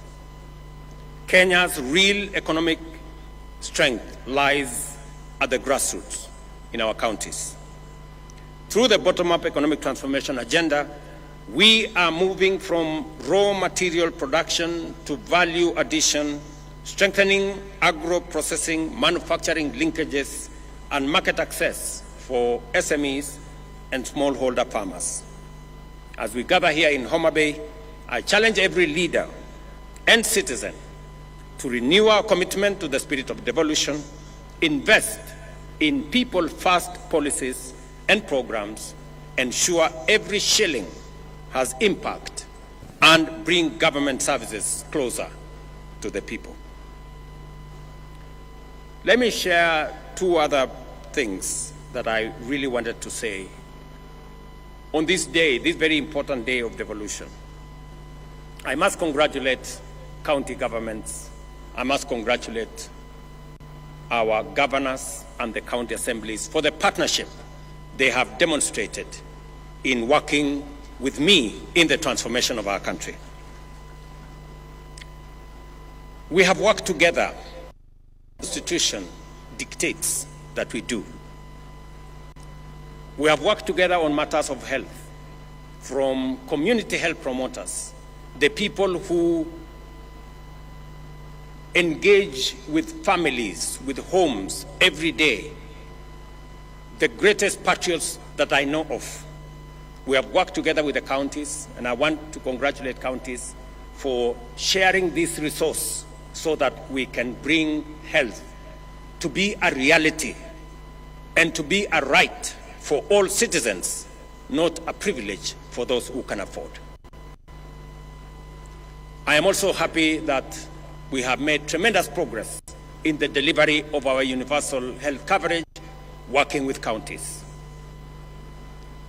All the counties have signed into the program that will enable citizens access health at every facility in a way that doesn't exclude others.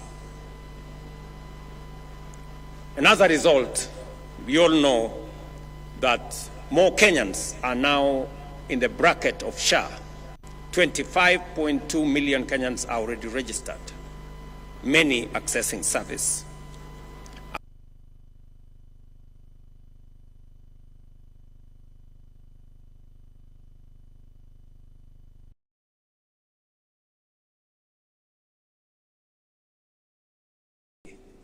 Charges citizens for a service already paid for by the government of Kenya.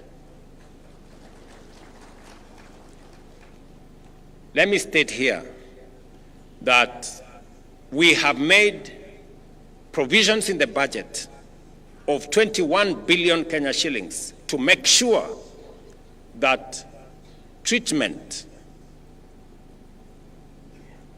medicine at level 2, at our dispensaries, at our health centers, at our sub-county hospitals, all the way to level 4, outpatient facilities, outpatient treatment is paid for fully by the government of Kenya. And no facility, no dispensary, no health center or sub-county hospital should charge citizens who go to seek treatment, because the government of Kenya will refund for the treatment, for the medicine given to citizens at that level. I am saying this because there are counties that are still charging citizens in health centers and dispensaries and level 4 for treatment when that treatment is already paid for by the government of Kenya. We should stop it. And I want to ask you, colleagues, to help the citizens of our nation, because, as I have said, we do not want to make health a privilege. We want to make it a right for all citizens. Let me also say that today is a great day because our friends, the members of county assemblies, can breathe some fresh air, that they do not have to work under the direction of the county executives. But I have also told you that use that independence for the good of the people. I know there is yet another outstanding commitment that we agreed upon. And because I am a solid believer in savings and encouraging the culture of savings, the county assembly's pensions bill has already been passed by the Senate. It has gone through the first reading in the National Assembly. And I'm confident that in the next couple of months, I will be signing into law the County Assembly's pensions bill into law, so that county assemblies like the National Assembly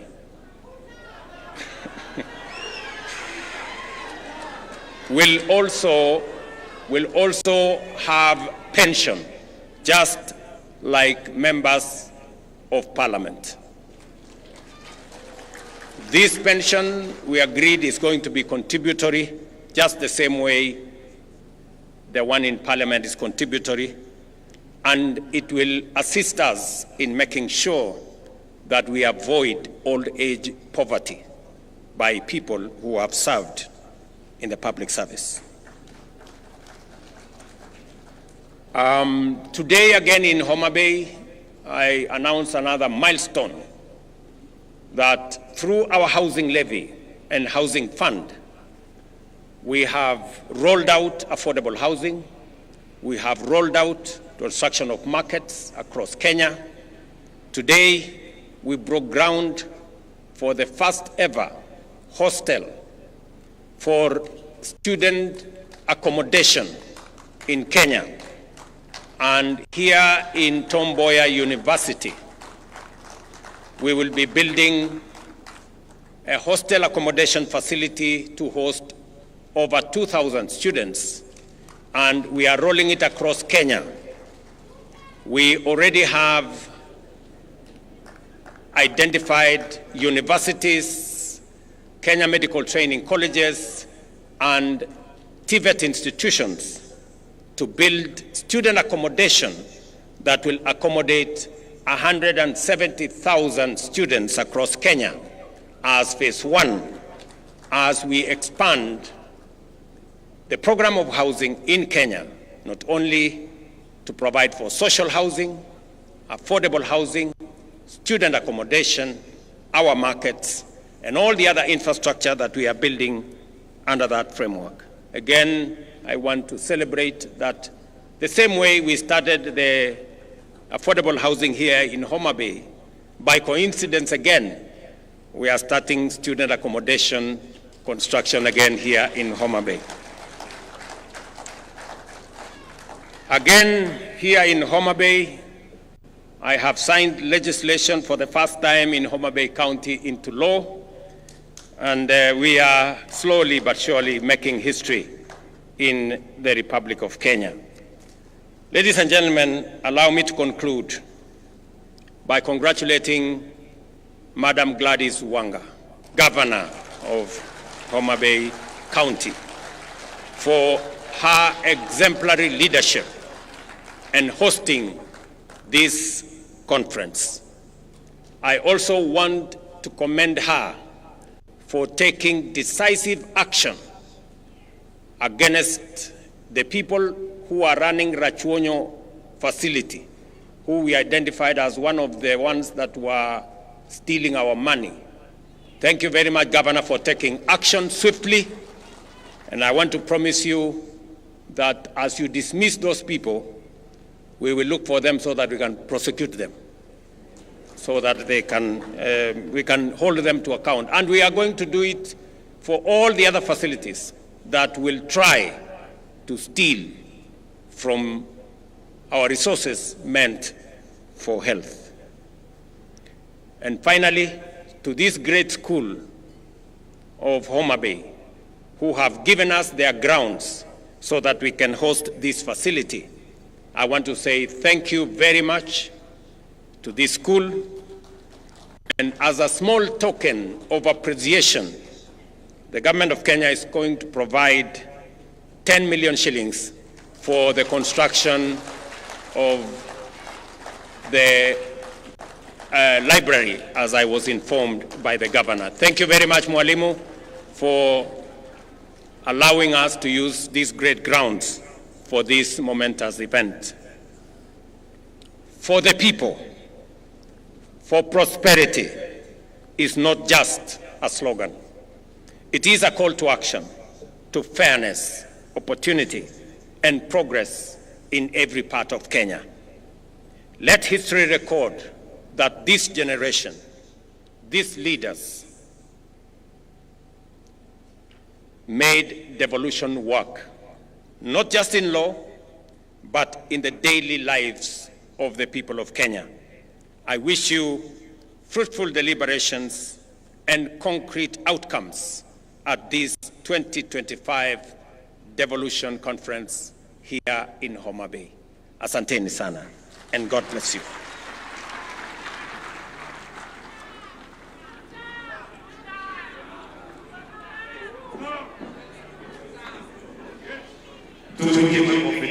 Mheshimiwa Rais. Let us take our seats briefly, please. Kindly, we can just take our seats. We still have the launch of the Devolution Training Institute induction manual.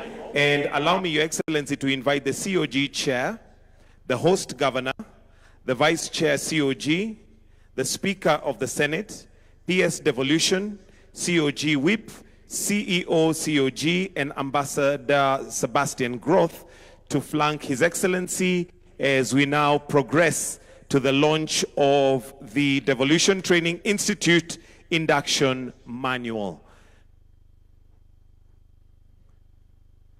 So the launch will be with the press of this buzzer.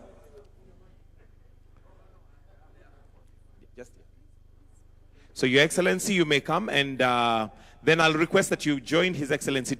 The launch is right there. That's where the book is, the manual. So kindly, if we... Microphone, please. I'm sorry, I forgot the Speaker of Senate did ask me about consideration of the Senate team. And I want to confirm that the Senate team did a wonderful performance. Congratulations. A round of applause for the Senate team for winning yesterday's match. Congratulations. And you merit, as the Speaker has said, you merit a reward for what you have done. There is only a small technical problem.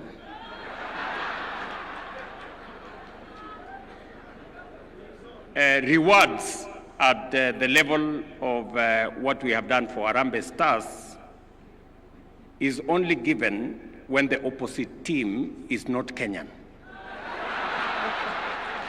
So, unfortunately for the Senate, the team on the other side also came from Kenya. So I really apologize that I may not be able to assist in this particular circumstance.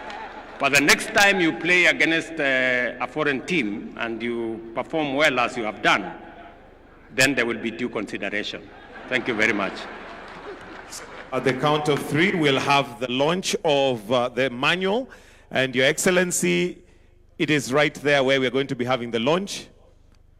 So in 3, 2, and 1, the buzzer is pressed. And we now have the manual, which is the Council of Governors Devolution Training Institute Induction Manual, which is rotating right there.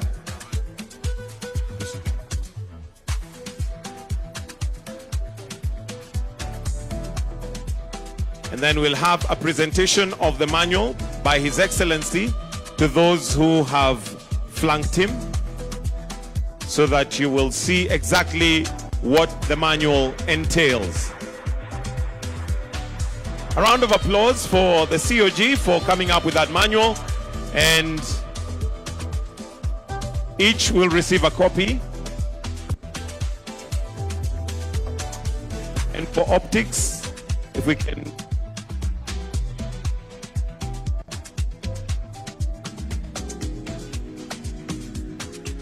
Then if we can all just hold a copy once it's done for a photo opportunity.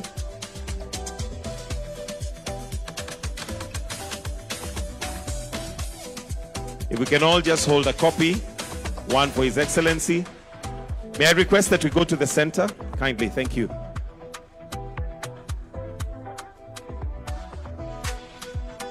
If we can have four.